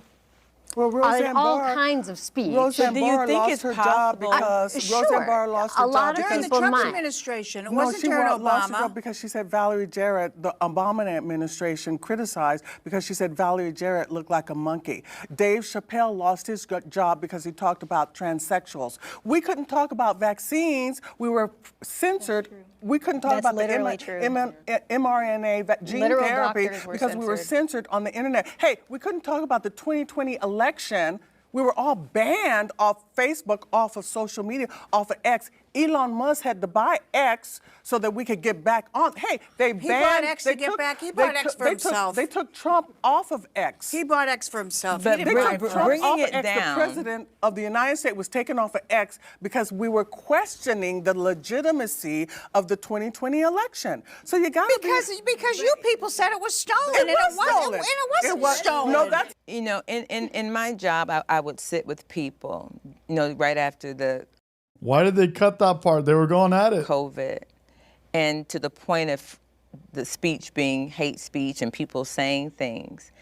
We're talking at this level of the president and Jimmy Kimmel. Let's bring it down to our everyday people. And everyday people, regardless of what they're transgender, black, white, purple, green, whatever you are, if your earth suit, whatever your earth suit look like, people are tired and nobody feels comfortable. I was talking to a friend of mine yesterday. She's white, and she was telling me this little situation that happened. This black guy just drove by them at the hospital, and their job is to pick people up. And she goes, but they don't like me because I'm white? And I said, and this is what we both said, we now feel more aware. Donaldson Farrell says Twitter is a private company. I think he's saying that because he's saying they can do whatever they want, but they were being forced by the Biden administration to censor. That we are white or we are black or whatever we are more than any time in history. I have never felt more conscious that I'm a black woman, afraid to say what I feel, afraid to go, oh my God, I'm a Christian. If I say anything about this, they're going to shut me down. Everybody feels like that. And I think that we're all. Justin says, so is Facebook. Yeah, so you're exactly right. So is Facebook, so was Instagram, so was YouTube. Just a month ago, they admitted all it. Saying the same things because we all. They were pushed by the Biden administration to censor opposing political ideas. That's amazing. What the? That's amazing. Beta male. Want the same things ultimately, but it's. A private company can do what they want, but when the government is being used to force them to do something, that is what they're talking about. That's called censorship by the government. That's fascism. Using Biden using his government power to suppress people of opposing political beliefs. BTK, WBTK, bro. Thank you, man. Good looking out. Thank you for the super. Hell yeah, man. Thank you. Awesome. Good looking out, dude. It seems. Donaldson doesn't understand what I guess basic English. So we'll just keep moving. To me. Not lying. It's all public information. They said it publicly. They wrote letters and they go out on podcast and openly admit this. That the powers that be, whether they be Democrat or Republican. I have this queued up just for you. Here you go. Right. Which one is it? Zuckerberg. You guys ready for this one here? This is for you guys for talking about censorship. While they're trying to push that program, they also tried to censor anyone who is basically arguing against it. And they pushed us super hard to take down things that. Me to refresh it again. While they're trying to push that program, they also tried to censor anyone who is basically arguing against it. And they pushed us super hard to take down things that were true, right? I mean, they basically pushed us and said, anything that says that vaccines might have side effects, you basically need to take down. And I was just like, well, we're not going to do that. Like, we're clearly not going to do that. I mean, that is kind of inarguably true. Who is they? Who's telling you to take down things that it was that talk about vaccine side effects? It was people in the Biden administration. While they're there you have it. Republican? Someone says all presidents have done it. Trump hasn't done that. Are playing us like pawns against each other. Because when we come together and get down to the nitty gritty, we all want people to eat. We all want to be able to speak. We all want to be able to feel, whether we disagree or not. I don't care if you're lesbian, gay, I don't give a rat's behind. I may not agree with it, but if you bake good biscuits or good German chocolate cake, invite. Sanazi hit it on the point. She says he's literally saying it with his own mouth, but Dems say, no, you're lying. It's so weird, it's so mental. The girl over. And that's where we need to get to. We need to get to a place where when we see the nummy dummies, as I like to call them, pitting people, we need to get our crew and say, we're not doing this. and come together and say, we're not going to allow the powers that be control how we disseminate what we say, and we are going to be the adults in the room, and we are going to steward our free speech well. And the next prompt is, affirmative action and DEI are necessary to ensure equality of opportunity. Ooh. And I would really like to speak to that one. There was a point where affirmative action was basically more women for men. People are saying that, okay, in the chat, they're talking about Zuckerberg, and he said it because he's this, he's that. Again, you don't have to believe Zuckerberg. I mean, you could think what you want about Zuckerberg coming out and admitting that they censored at the hands of the Biden administration. They did that. It happened. He also wrote a letter, and you guys just heard him say it. There's also the Twitter files. Twitter also did the same thing. And YouTube just came out a month ago and admitted the same thing. They were forced by Biden to suppress and remove accounts that were opposing their political ideologies. In one of my areas where I worked, they looked around and realized they were all white men. Well, we have to get some diversity down here. And the first most desirable minority, Mr. Gutierrez, took one look around and said, I'm not working in this hellhole. They hired the second most desirable minority. Absolutely sure I physically couldn't do the job. Not only did I do the job, I became the head of the department, got everybody's jobs upgraded, and they still talk about the good old days. That opportunity was not open to me until somebody exercised affirmative action. It was affirmative to get the most qualified person in the door when the door had been shut and locked. I think that's how we see affirmative action. It opens the doors that had been locked. For women. And that's the whole point of the Civil Rights Act. Yeah, agreed. You see, let me say this. The 14th Amendment has been bastardized by the liberal Supreme Court justices because the 14th Amendment and the Civil Rights Act was meant for Black Americans. And yet who benefits from affirmative action? White women. You see, they've twisted and bastardized everything. And that's why Al Sharpton is still talking about DEI, like we just didn't fail with affirmative action. Black Americans didn't benefit with affirmative action, white women did. And then that's why you see all these white women, blonde, beautiful, beautiful white women, right? But they're all white women on TV now doing the news. Mr. Gutierrez was not a white Right, woman. but I'm just saying it's disproportionate. Yeah, I disagree with that. I don't know if anybody remembers Phil Donahue. Yes. Okay.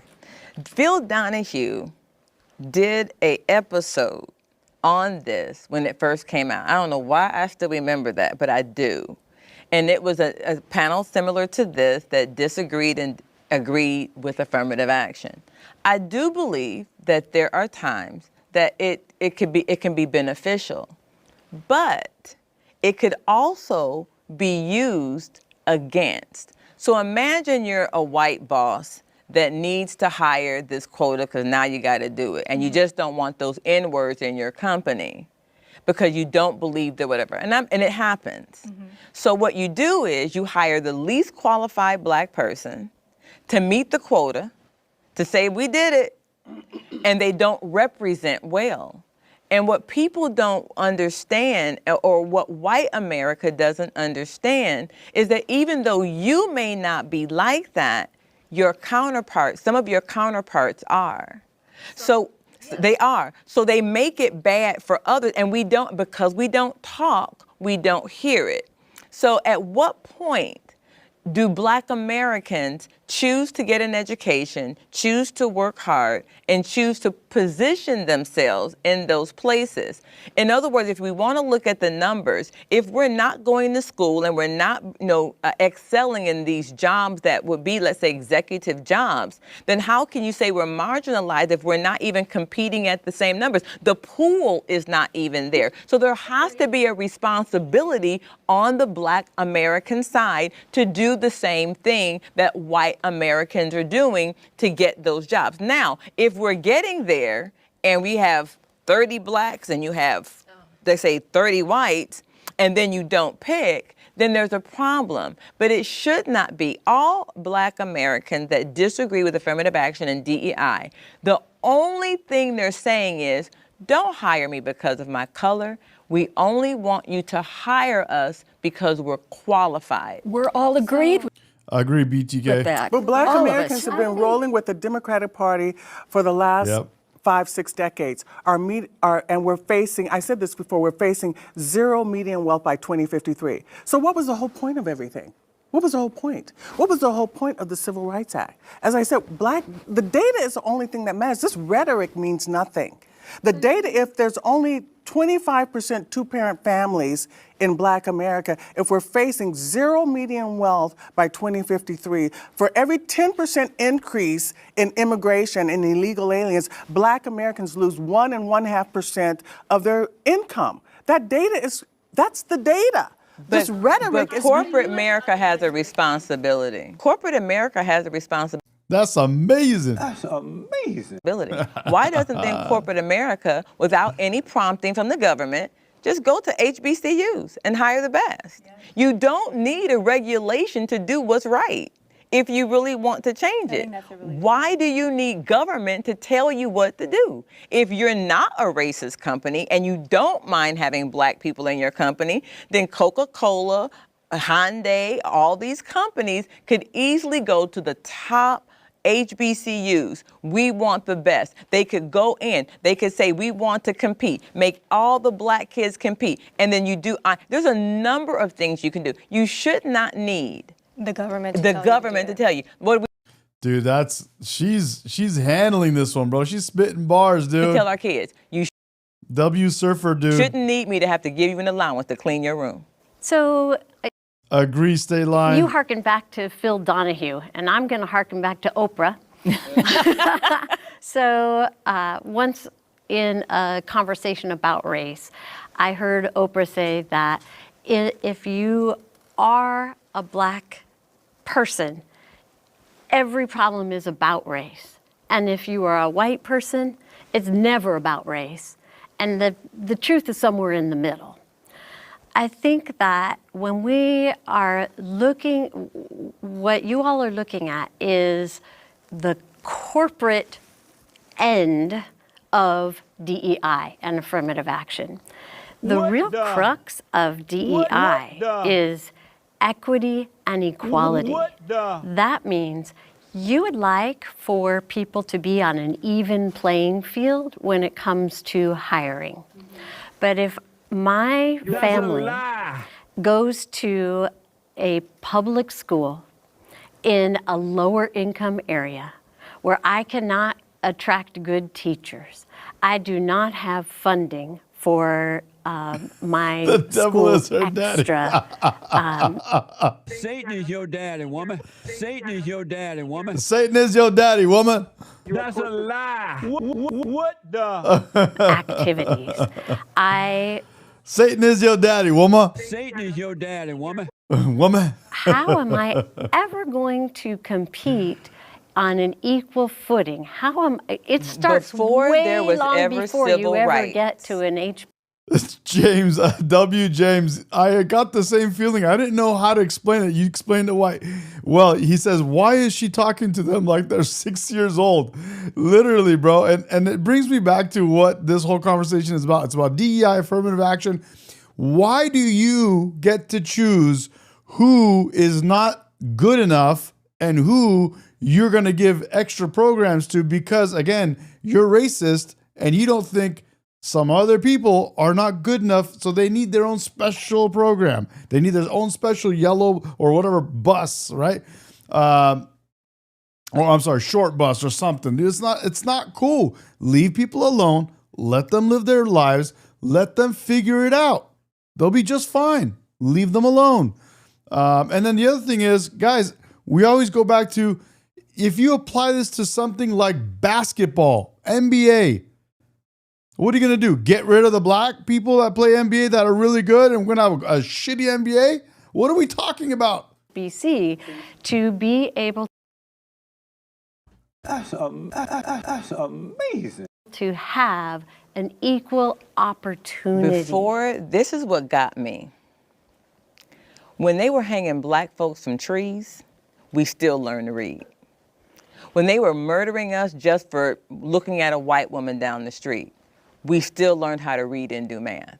Before there was ever the civil rights movement. BTKs, I identify as an NBA player. And Walter E. Dude, don't get me started on that, bro. Don't get me started. Dude. Williams documentary, you can find it on YouTube. Black people owned businesses. They went to school. They were educated. So if we could do that then, when we didn't have civil rights, why do we need it now? Yeah, but can I just say this? I mean, but why? But here's the thing. Why wouldn't people want to help each other? But the thing of it, the question why is, wouldn't if everybody affirmative wanna action help? failed, why? If Democrat policy. 100%, Justin. I agree, dude. NFL, same thing, bro. It's merit based. People are in the NBA and the NFL because they're really good. They're the best of the best. If we didn't do that, it would not be as cool. You know what I'm saying? So, anyway, you know, you can't have. I mean, policies of affirmative action failed Black America. Why would you go back to the same policy? you can't have DEI here, but not there. You know, that's what I was trying to say. Do you guys believe they failed? DEI and making millions. It's basically affirmative action. Do any of you believe that affirmative action failed, or do you guys think it just stopped and it didn't have a chance? If affirmative action were want- no, successful, I- you wouldn't need DEI. I just want to ask them because I'm wondering, do they agree or disagree? I will about agree it failing? to a point. W Brute, 100%. It's very basic logic. Making decisions based on race is racism. What you've been talking a lot about What the? tokenism, and having been hired as a token once, I kind of understand that. Where was I going with it? Equality, though, I don't think that the tokenism Exactly, is as Justin. widespread as you may think. Some people, yes, have to be hit over the head to hire the right person instead of the white person. And I just, it floors me that when doors are locked. B-Rad is mad I'm interrupting and playing sounds, so just for him. Beta male. Man, be a alpha male, not a beta male. Beta. And he thinks I'm doing it just when the liberals talk. Come on, bro, wake up. Beta. Man, be a alpha male, not a beta male. You don't, yes, you learned to read.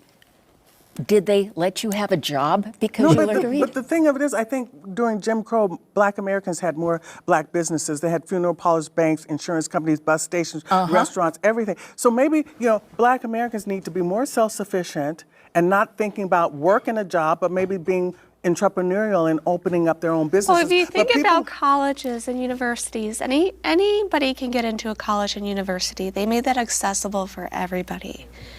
It's all in how people work towards what they want. It's a mindset. If you have a victim mindset, if you feel that white people are always out to get you, oh, the white man this, I've heard people say, well, why do I even need to go to college? White man not gonna give me a job anyway.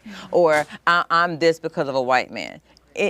God, really? Give me a break. It's not. But there is a mindset that, everything they're just coming out. I mean, I say to people, that white person is worried about their kid on drugs, their husband is probably having an affair, the company's going south. The last thing they're thinking about is you. They're exactly not. right. But it is a mindset that plagues our society when you think about. It is literally a mindset, and it's a victim mentality, and it's just it's horrible.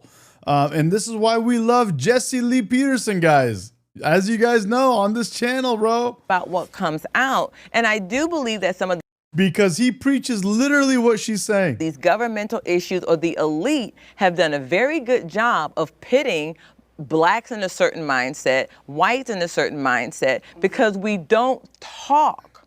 When they had white flight, Many whites don't know what white flight was, but you did have some white carpetbaggers, or what I call them, come into neighborhoods, scare them about black people. They move out. Black people stay. Nobody talks. Racism, bigotry is no longer socially acceptable, and so everybody's living, but black people still have to deal with, well, you know what they did to Pookie now, or you know what happened to so-and-so, and we're still hearing the stories, and it's something... and the Jesse Jackson kept pushing for decades. We're talking decades of the same crap. Why do you do the same thing over and over and over? Jesse Jackson, Al Sharpton. Oh, it's racism, white supremacy. Oh, everything is racism, because it white is. No, how can everything, everything be racism and white supremacy? So when I first met my partner, I was performing in Tulsa, Oklahoma, right? And we started dating, and she took me. This is the part that I was really curious about, was watching this part, watching white liberals defend this and the black conservatives say, dude, what are you talking about? All around and showed me all the sites. And she took me to the Greenwood District. I don't know. In Tulsa, Oklahoma, you know the Greenwood District? Where in the 20s and 30s, you know, right? Okay, black businesses, Black Wall Street, right?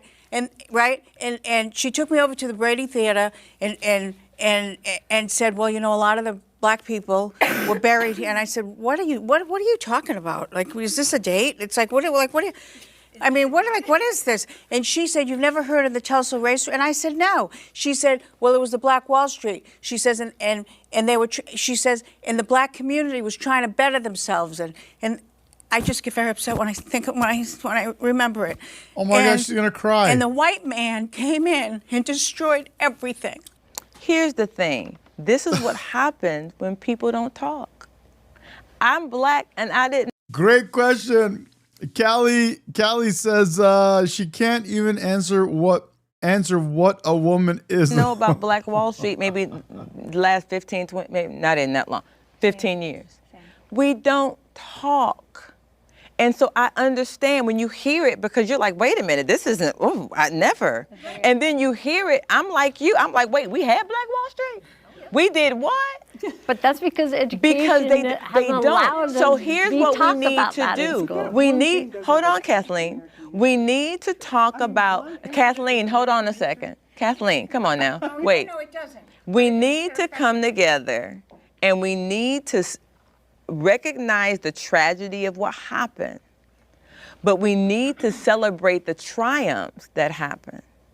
So if that happened, there is a responsibility, I believe, that black Americans have to do more and to do better. Because people died. People lost their lives, and they still forged through. And so when we don't come together and share, now there will be some black people that be, oh my God, how could you even feel that way? You're not really emotional, you just have white guilt. Well, now you're darn you do if you're darn if you don't. If you feel some kind of way, oh my God, you're white guilt. No, why can't I just feel? Mm-hmm. We need to come together and talk. Yes, Justin, you're exactly right. And it's that, why is the word? We are more alike than virtue signaling. We are different. We all want to feed our families. We all want to be able to do certain things. And the powers that be, because have you noticed that it's the Al Sharptons, the Oprahs, exactly, Boo-Boo's boss, Boo-Boo boss? Yeah, exactly, Boo-Boo boss. Literally, dude. It was fine before, and until they came along and talked them into the welfare system. And I can tell you know what's up, dude. Jesse Lee Peterson, bro. All of the elite that make all this money, more money than probably we're going to see in this room, that are saying, don't trust this, don't do that. No, we on a middle class level have to come together and we need to tell the story. We need to tell both of the stories. My father was beat in his home. And my parents didn't tell me. We didn't talk about things like that. But you'll have other black families that they'll rehearse over and over again, something called collective memories when you look at some scholarly journal. If we rehearse over and over and over and over and over again what white folks did or what the white man did to me, if a purple penguin comes in.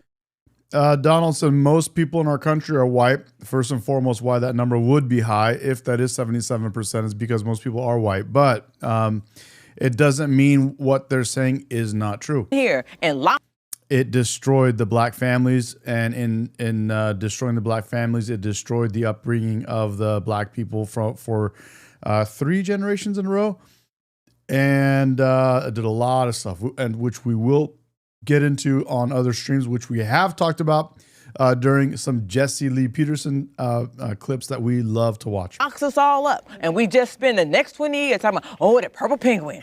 Whoa, my God, the purple penguin. That's all we're going to focus on. 3 of us may rise out of it, and 4 of you may go, oh, I'm just a victim. Did she say purple penguin?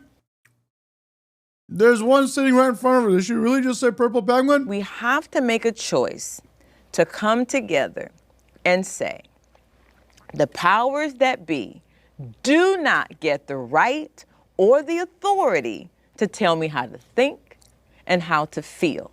My earth suit does not govern my life. My sexuality does not govern my life. What governs my life is those moral values, that moral code that calls me to treat other people with dignity and respect. That's it. Yeah, bro. I was like, oh shoot, that's I was second guessing myself. Yeah, she's wearing a purple. Oh my God, bro. Full agree. Fully agree. Everyone agrees. Agree.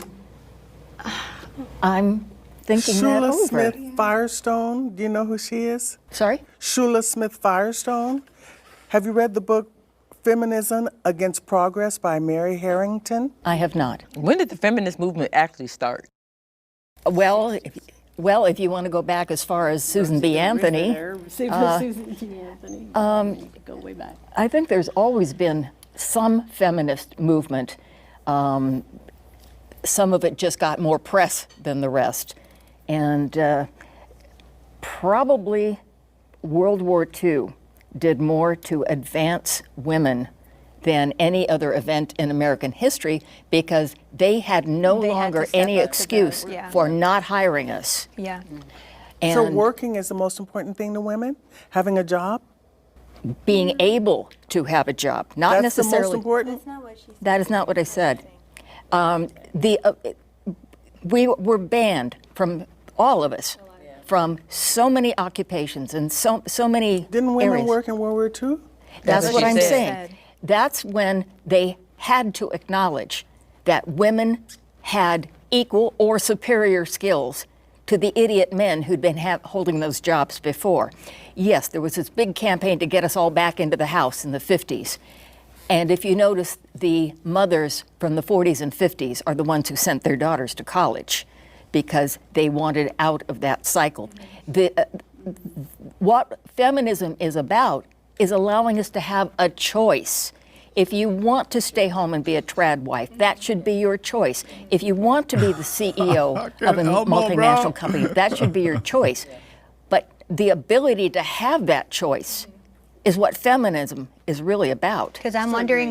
Yeah, I heard that too. Adeptus Fantasticus. I heard that. The idiot men, she said. With all of you. The inner feminist comes out. Because it's like you're pondering and you're thinking of what does this mean? I guess what are you wrestling with, and is it the definition of feminism to you, or what is it that you're like that's making you think about it? Whether it has moved away from its initial impetus, and do you think masculinity is toxic? Some masculinity is toxic. Some masculinity is toxic. What type of masculinity is toxic? Well, my first husband. So that's like a personal thing. Maybe that was your bad choice. No, that was cute. Yeah. I'm making a joke. Yeah, that was cute. But no, we've all experienced male discrimination. Every last one of us. I don't care what age you are. I don't care what color you are. We have all faced something where, well, that's nice, dear. And are you sure you have it plugged in? I haven't experienced that so much. But, without men, we wouldn't have World War. What the hell is she saying, bro? War I and World War II, right? Agreed. I mean, it's not like women can be football players. Actually, I just met a woman football player last week. So you think women are just as good as men in football? In their league, they are. They don't compete against men; they compete against each other. So you're okay with boys being in women's sports? I didn't say that. That is not what I said. No, I mean, because you're saying there's no difference basically between men and women. Nope, that's not what I said. That's not what she said. But you're saying women are just as good in football in their league. No, that's not what she said. What did you say? Well, I would like to know just more of, I guess, your individual thoughts of like what feminism's, because I know it's not just about jobs for you, but it's just like being able to be seen equally. And like, are there any aspects that, because obviously with conservative values, you know what we think about it and we can share more. But I am curious about if there are any aspects that you think went across boundaries or went too far, or you're like, that's not what I was signing up for when I was a feminist back in the day, or just. Yeah, Lady in Green got a little worked up and got her things crossed up a little tiny bit. It's all good. We're still with you. Because I've heard a lot of different thoughts. I'd like to know yours. Every movement has its extremists. Yeah. And I don't deal well with extremists on any part of any spectrum. And yes, I think extremism does a lot of damage to the best intentioned causes. But that is not the majority. The majority is somewhere in the middle on a sliding scale. I agree. But as I said, it's about the ability to make a choice and not have that choice made for you because of your gender, your color, or any other factor except ability. Do you think American citizens owe anything to society? Of Do we have course. a duty to society? Of course. And what duty is that? The duty to society. No, do American citizens owe society anything? They owe. Later, James. Thanks for subscribing, bro. And yeah. Who's I gonna call out right now? Oh shoot. What it means to be a society. They owe respect. They owe. Well, I think it just all goes down to I respect. agree with that. Respect, resilience, things that make a society. Holy cow! That girl in the pink finally talked. But going back to what the prompt was. But remember when John F. Kennedy said, "Don't ask me what is it? Don't ask me what I can do for, but what society can, what you can do for society. What can we do for society? Because do we have a responsibility as parents to raise productive children? Do we have a responsibility to do that? Yeah. So if you're raising children with one parent, are you raising the best possible child for society? If there's love. No, but With going one parent, but without a going father? back to traditional. If there's commitment. Something about the traditional feminist. You know, That's I mean, that's the best possible scenario. No, what is the best possible family situation? It doesn't matter as long as there's. It doesn't matter what a man, a woman, two men do this, transgender. But it doesn't matter. What matters is love. If you give.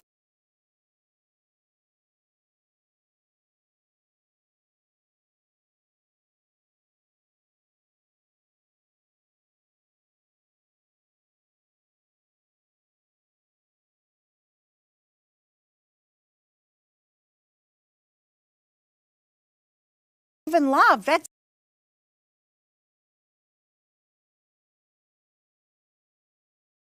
it.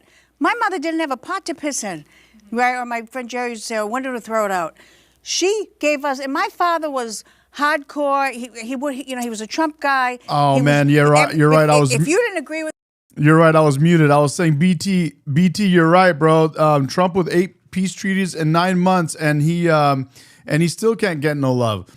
Dude, you missed a stream this morning. We were showing him in Israel, giving his speeches and signing all that stuff. And dude, they've been asking it for 2 years straight with signs, free Palestine. For 2 years they asked for it, and they could not give Trump that W. They couldn't give it to him. There's nothing he could do. Everybody was wrong. Here, everybody's wrong. And here's the thing, and my mother led with love. That's all she ever taught me. Love, They still open-mindedness. complain. They still complain because it's Trump. They're mad. I'm like, dude, you lost your voice yelling free Palestine. He freed them. He freed Palestine. Dude, you guys were going nuts about hostages. He did it. Where is that? A little something. Just to show you have some sanity, even if you don't want to do it, don't want to say it, just to show that. Lie to us. People sat at our kitchen table from all walks of life. And when my father died, no one showed up. When my mother died, there were lines at the wake, and there were people beeping the horns at the funeral, because my mother taught me to lead with love. To lead with love, and she accepted three of us. My mother had 4 kids, and 3 of us are gay, and my mother didn't think at all about it. I love you the way you are. So you think a good and prosperous society can be based on love? It should be. It should. Why it should be based on leadership before love. A good right? and prosperous society should be based on love, you think? Love, it should be based respect, on leadership. cooperation. So when what's Trump the opposite? Hate? So when Trump goes to negotiate with Putin, he should be talking about love? Let's get back to the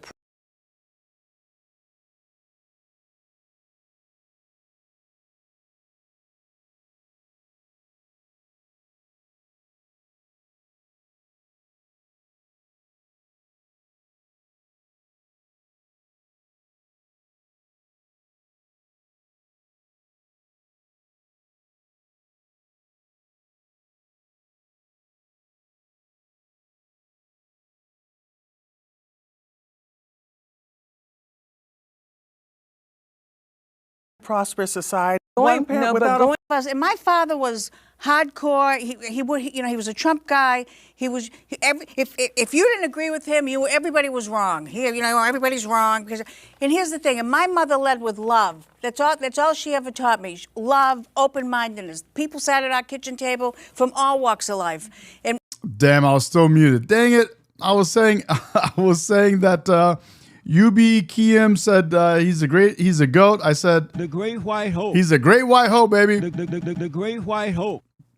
And did you hear what this lady said? She said that their parents raised 4 of them. She had 4 siblings, including her. There's 4 siblings, of which 3 of them are gay. What are the chances of that? Do you think there's a little something going on?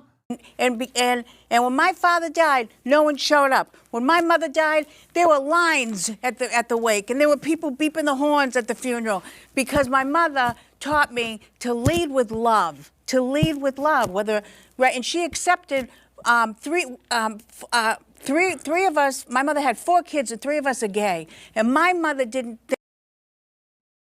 My mother had 4 of us, and 3 of us were gay. What? At all about it. I love you the way you are. So you think a good and prosperous society can be based on love?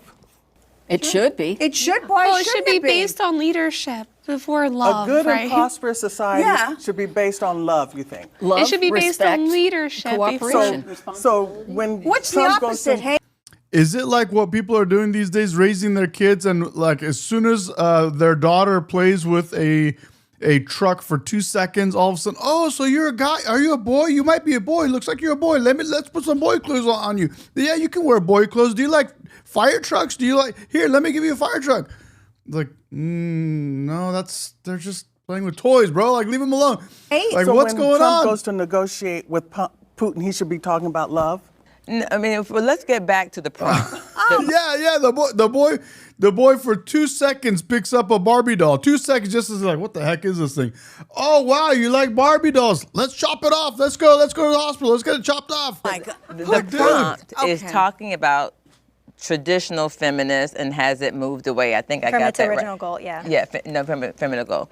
And I like you said it perfectly. We just want a choice.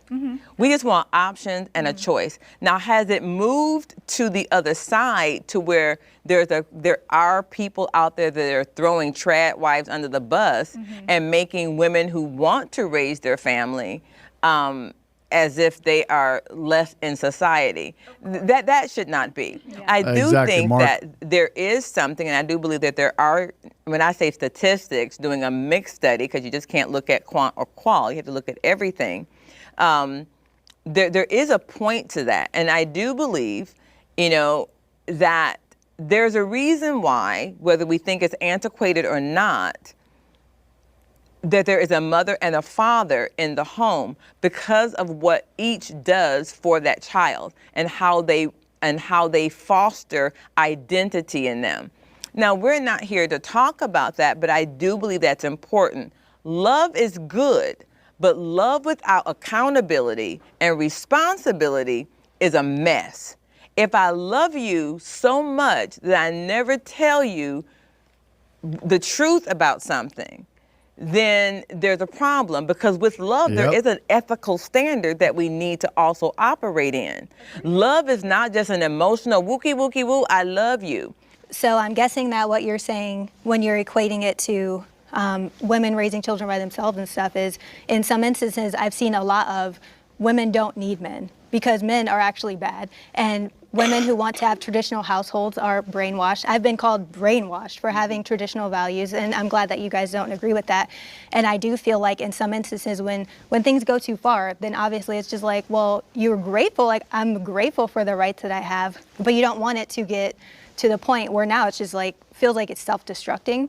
So I'm wondering what your guys' thoughts are on that when it comes to our views with a traditional family and how we feel, and the statistics like you mentioned about dads being in the home, two-parent household, all of that stuff.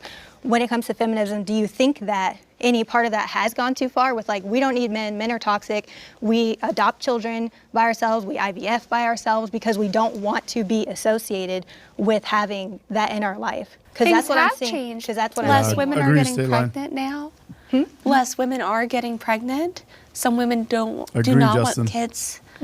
They would rather have a career rather than get married, have kids, and live the normal life. But as far as demonizing men or all of that, you guys would say that you don't agree with that aspect, because that is definitely tied into and work in the gay clubs.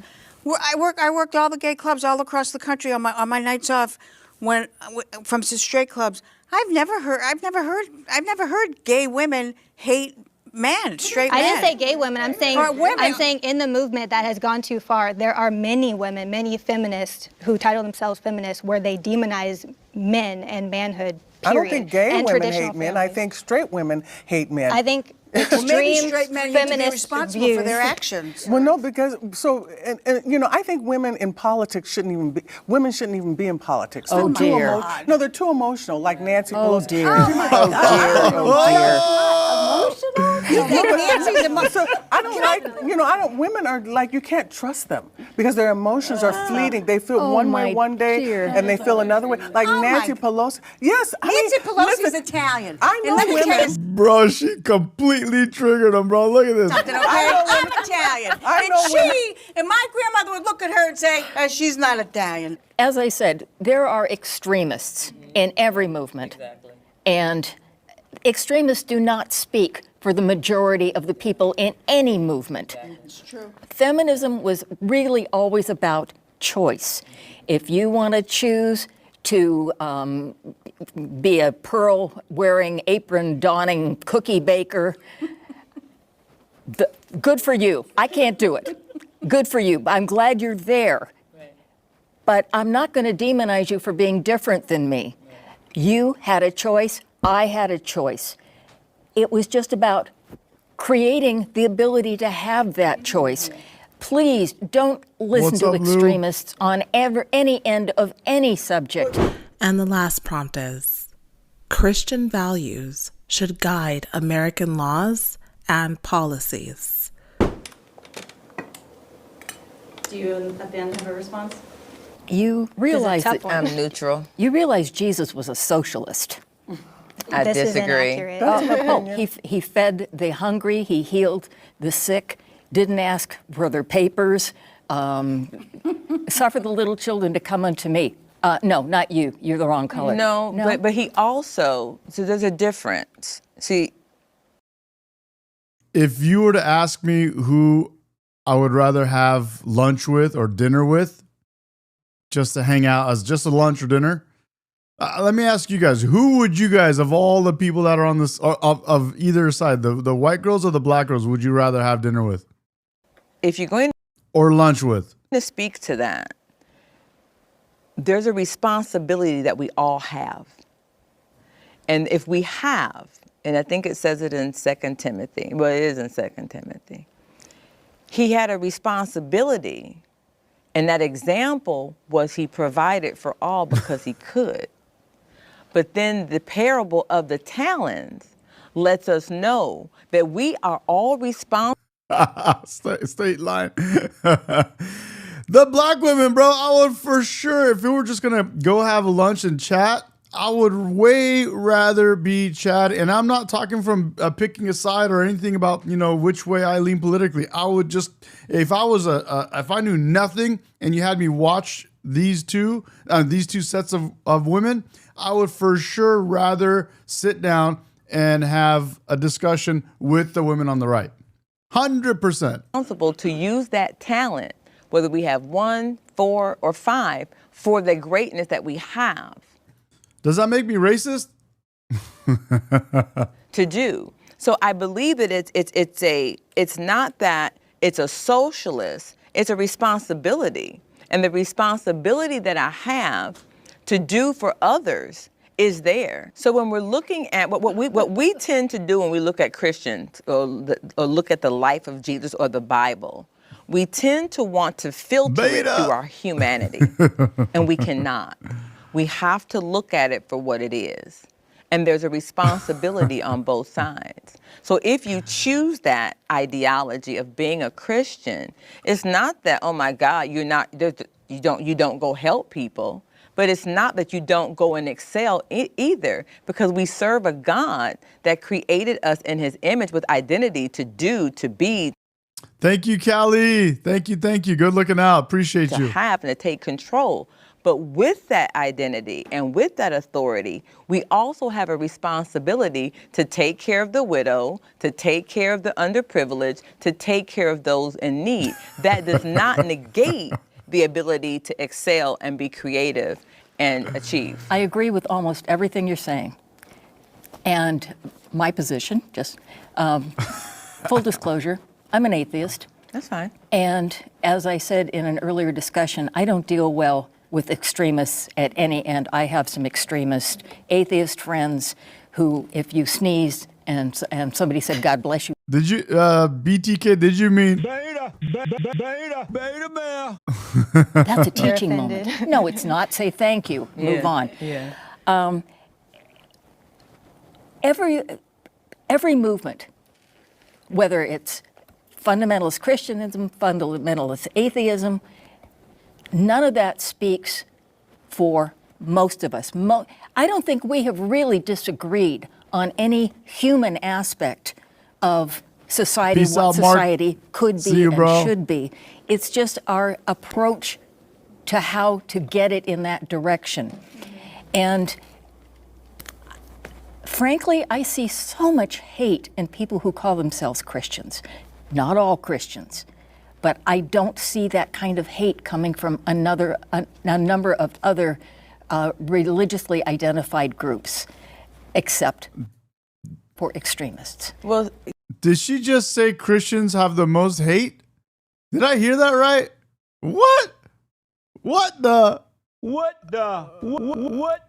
That's a lie. That's a lie. Come on now. You have to, there's a difference between being a Christian and having a relationship. For those of us that have a love relationship with Christ, there's a fear of God in us. And that fear of God says, I have to treat people right. But I do that. I am not a religious person, but I do a lot of things right, not. Justin, I agree, bro. If I was like looking for talent, I would be watching this and going, dude, you pick them up on the right for sure, for some show.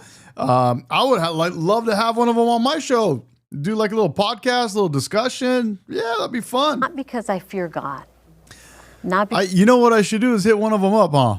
Hey, by the way, I might be getting Jesse Lee Peterson on the show, guys. Yes, I might be getting him on the show because we love him. We bought lots of his merch. I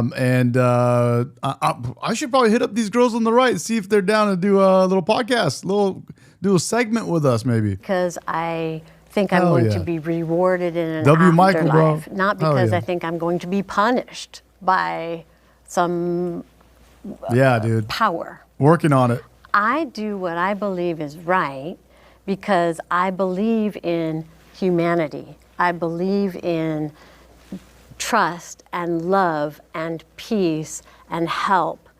And I think I have been to sermons before. I went to a Catholic church with my husband's family.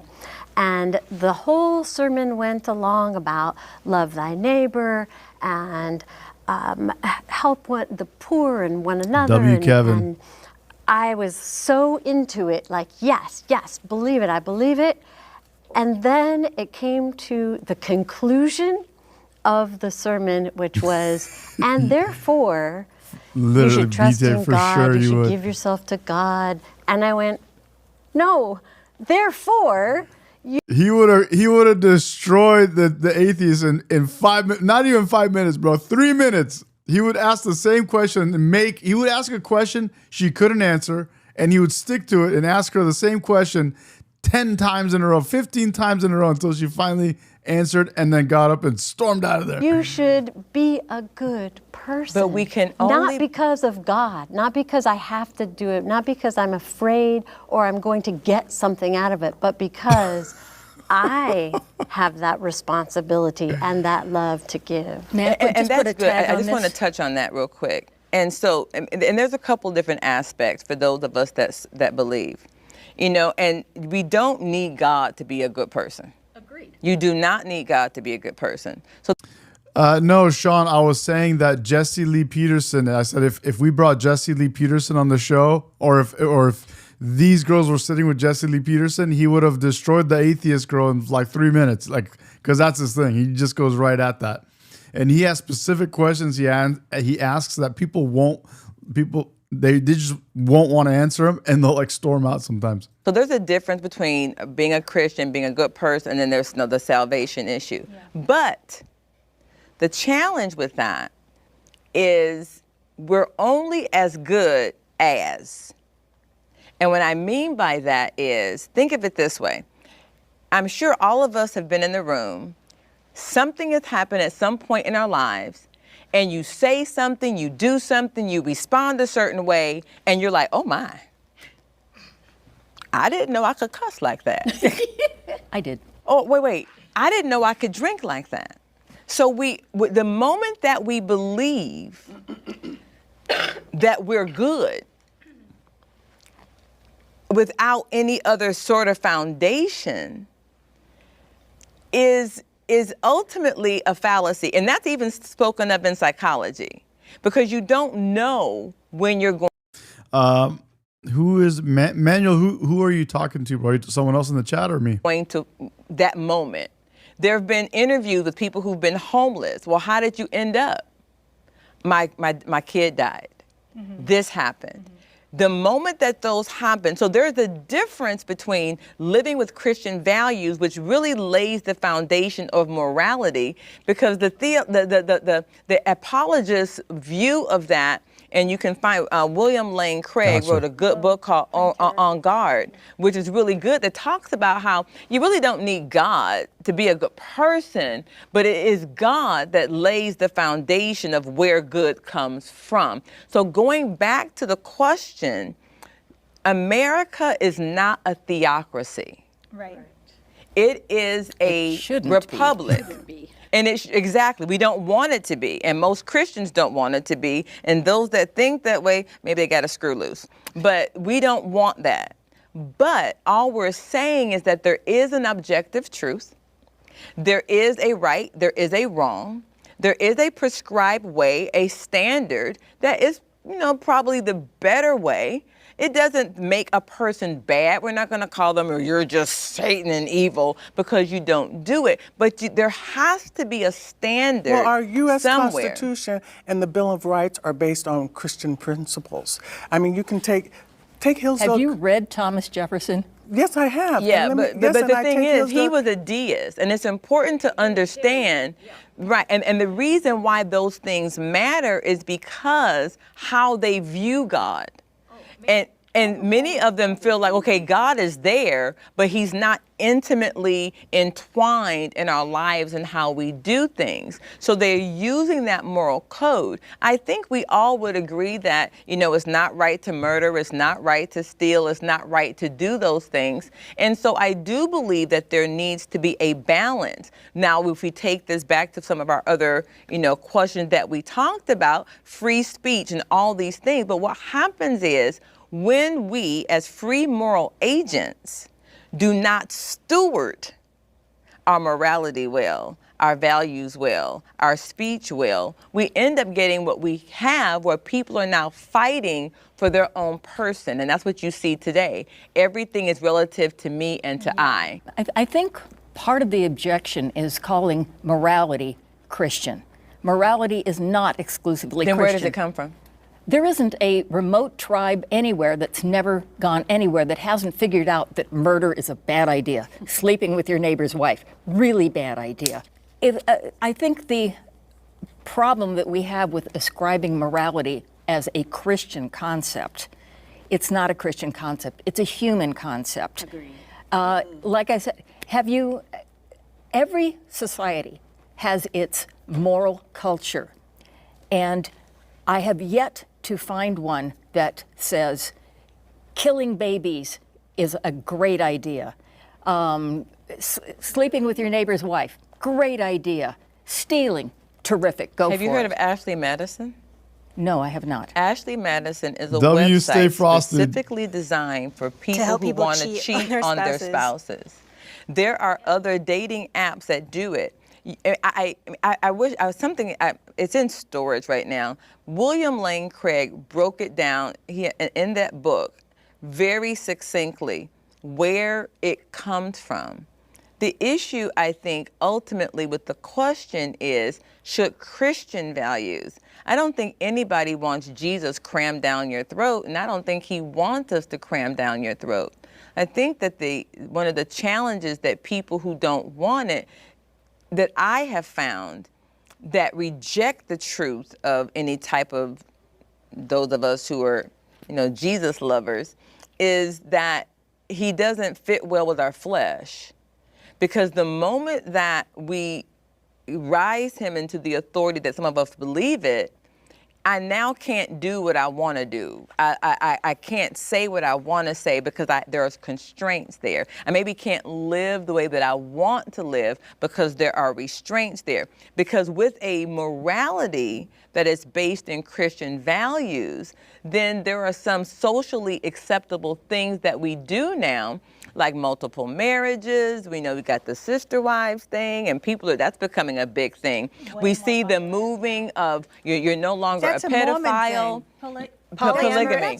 Polygamy is not Mormon. But it's moving I wouldn't outside. consider Mormon No, it Christian. is, but it's moving outside with some of the reality TV shows. They're making it more socially acceptable. There's nothing more unreal than a reality TV show. No, but there are a lot of but people they're now doing who it. are having Yeah. polyamorous relationships. Yeah, It's way more exactly. popular now. And, I'm going to say this one last thing. And then the push now that I've been telling people to make pedophilia legal. Now it's still on the fringe, but it's getting there. And so we see it by changing the names to make it more acceptable to say minor attracted people. I posted it on my social media of I think it wasn't a TED Talk, but it was a lady teaching a seminar saying that pedophilia is just, hey, it's just another sexual attraction. So that's extremists. Exactly. But hold on. 30, 40 years ago, we thought being a lesbian or a homosexual was an extremist. We thought wearing short miniskirts made you a slut. But what they do is, when there is no standard, what happens is it trickles in and it trickles in. A and slippery slope. All Democratic policies But have been even a if it's slippery not slope. Democrat, we're not going to label it. It's a I'm going to label it. But it's a moral, it's a moral human problem, because the reason why we say it, whether you fear God or don't, it's kind of like your mom. If you didn't come in by 9 o'clock, you were going to fear the wrath of your mother, because everybody submits to some level of authority. The problem now is nobody wants to.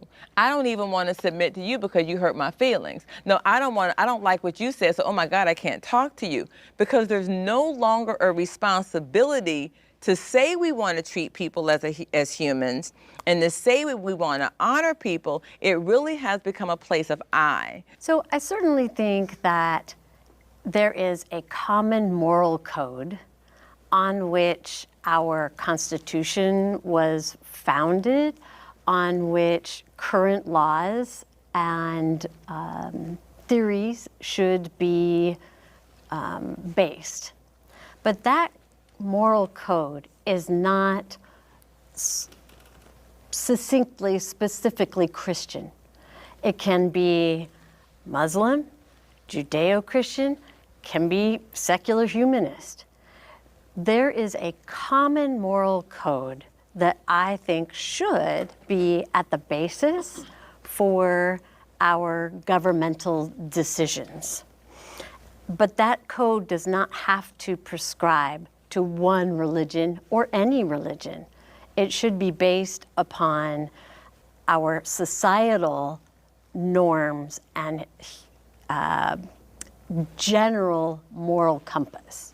I think I want to suggest that you take Hillsdale College free online courses. They're free, and they have all the primary documents there. And it goes back to ancient Christianity before Christ, and they trace all of our documents. Did Nancy take them? Probably.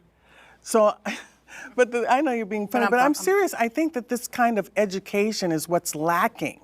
Hillsdale College free online courses, and you will see how Christianity shaped Western tradition and heritage.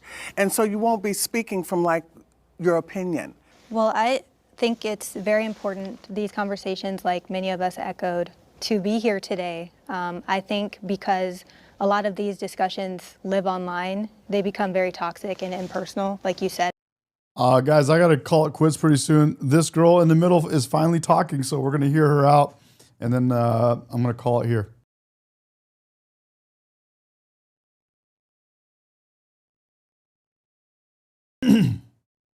We're becoming boxed, we're becoming labeled. So I do appreciate everyone who came, and I do apologize for, getting losing temper and everything. It's just very hot button topics, but I do appreciate everyone for coming and, doing our best to try to be respectful and have discourse in a time that, like we said, is very heated. I've never seen it like this in my lifetime. I'm around that long, but still, my whole life, I've never seen it like this. So thank you for coming, and I do appreciate being here and being able to talk to you. So I just want to say I've never been on a girl trip, but if I were to go on one, I would want all you to come with me. You get me in Oh, trouble. stop it. No, you wouldn't. Come on now. No, you wouldn't. Oh, man. Guys, thanks for joining the live. That was a good live. This was a great video. I really like this one. This was phenomenal. Dang, I've barely been able to type. My daughter has been cracking up. All good, Aquariums. Glad to have you, bro. Glad you were tuned in. Thank you, bro. Appreciate you. Always good to see you. And I'm gonna send your merch out pretty soon, man. Thank you, guys. Thanks, everyone. Guys, that was a great live, great session, and really enjoyed it. The convo was fun, dude. The chat was the best part, dude. It was so good. Thank you guys for that, dude. That was entertaining. And I had fun. I laughed my ass off on this, dude. All right, guys. I'm going to call it a night. Thank you again. I'll be back on tomorrow morning. Thanks for subscribing and all that, guys. That's awesome. Love you guys. Thank you. Justin says, check your DMs. I'll check my DMs, bro. Will do. You the man. See you. Have a good night. Good night, everybody.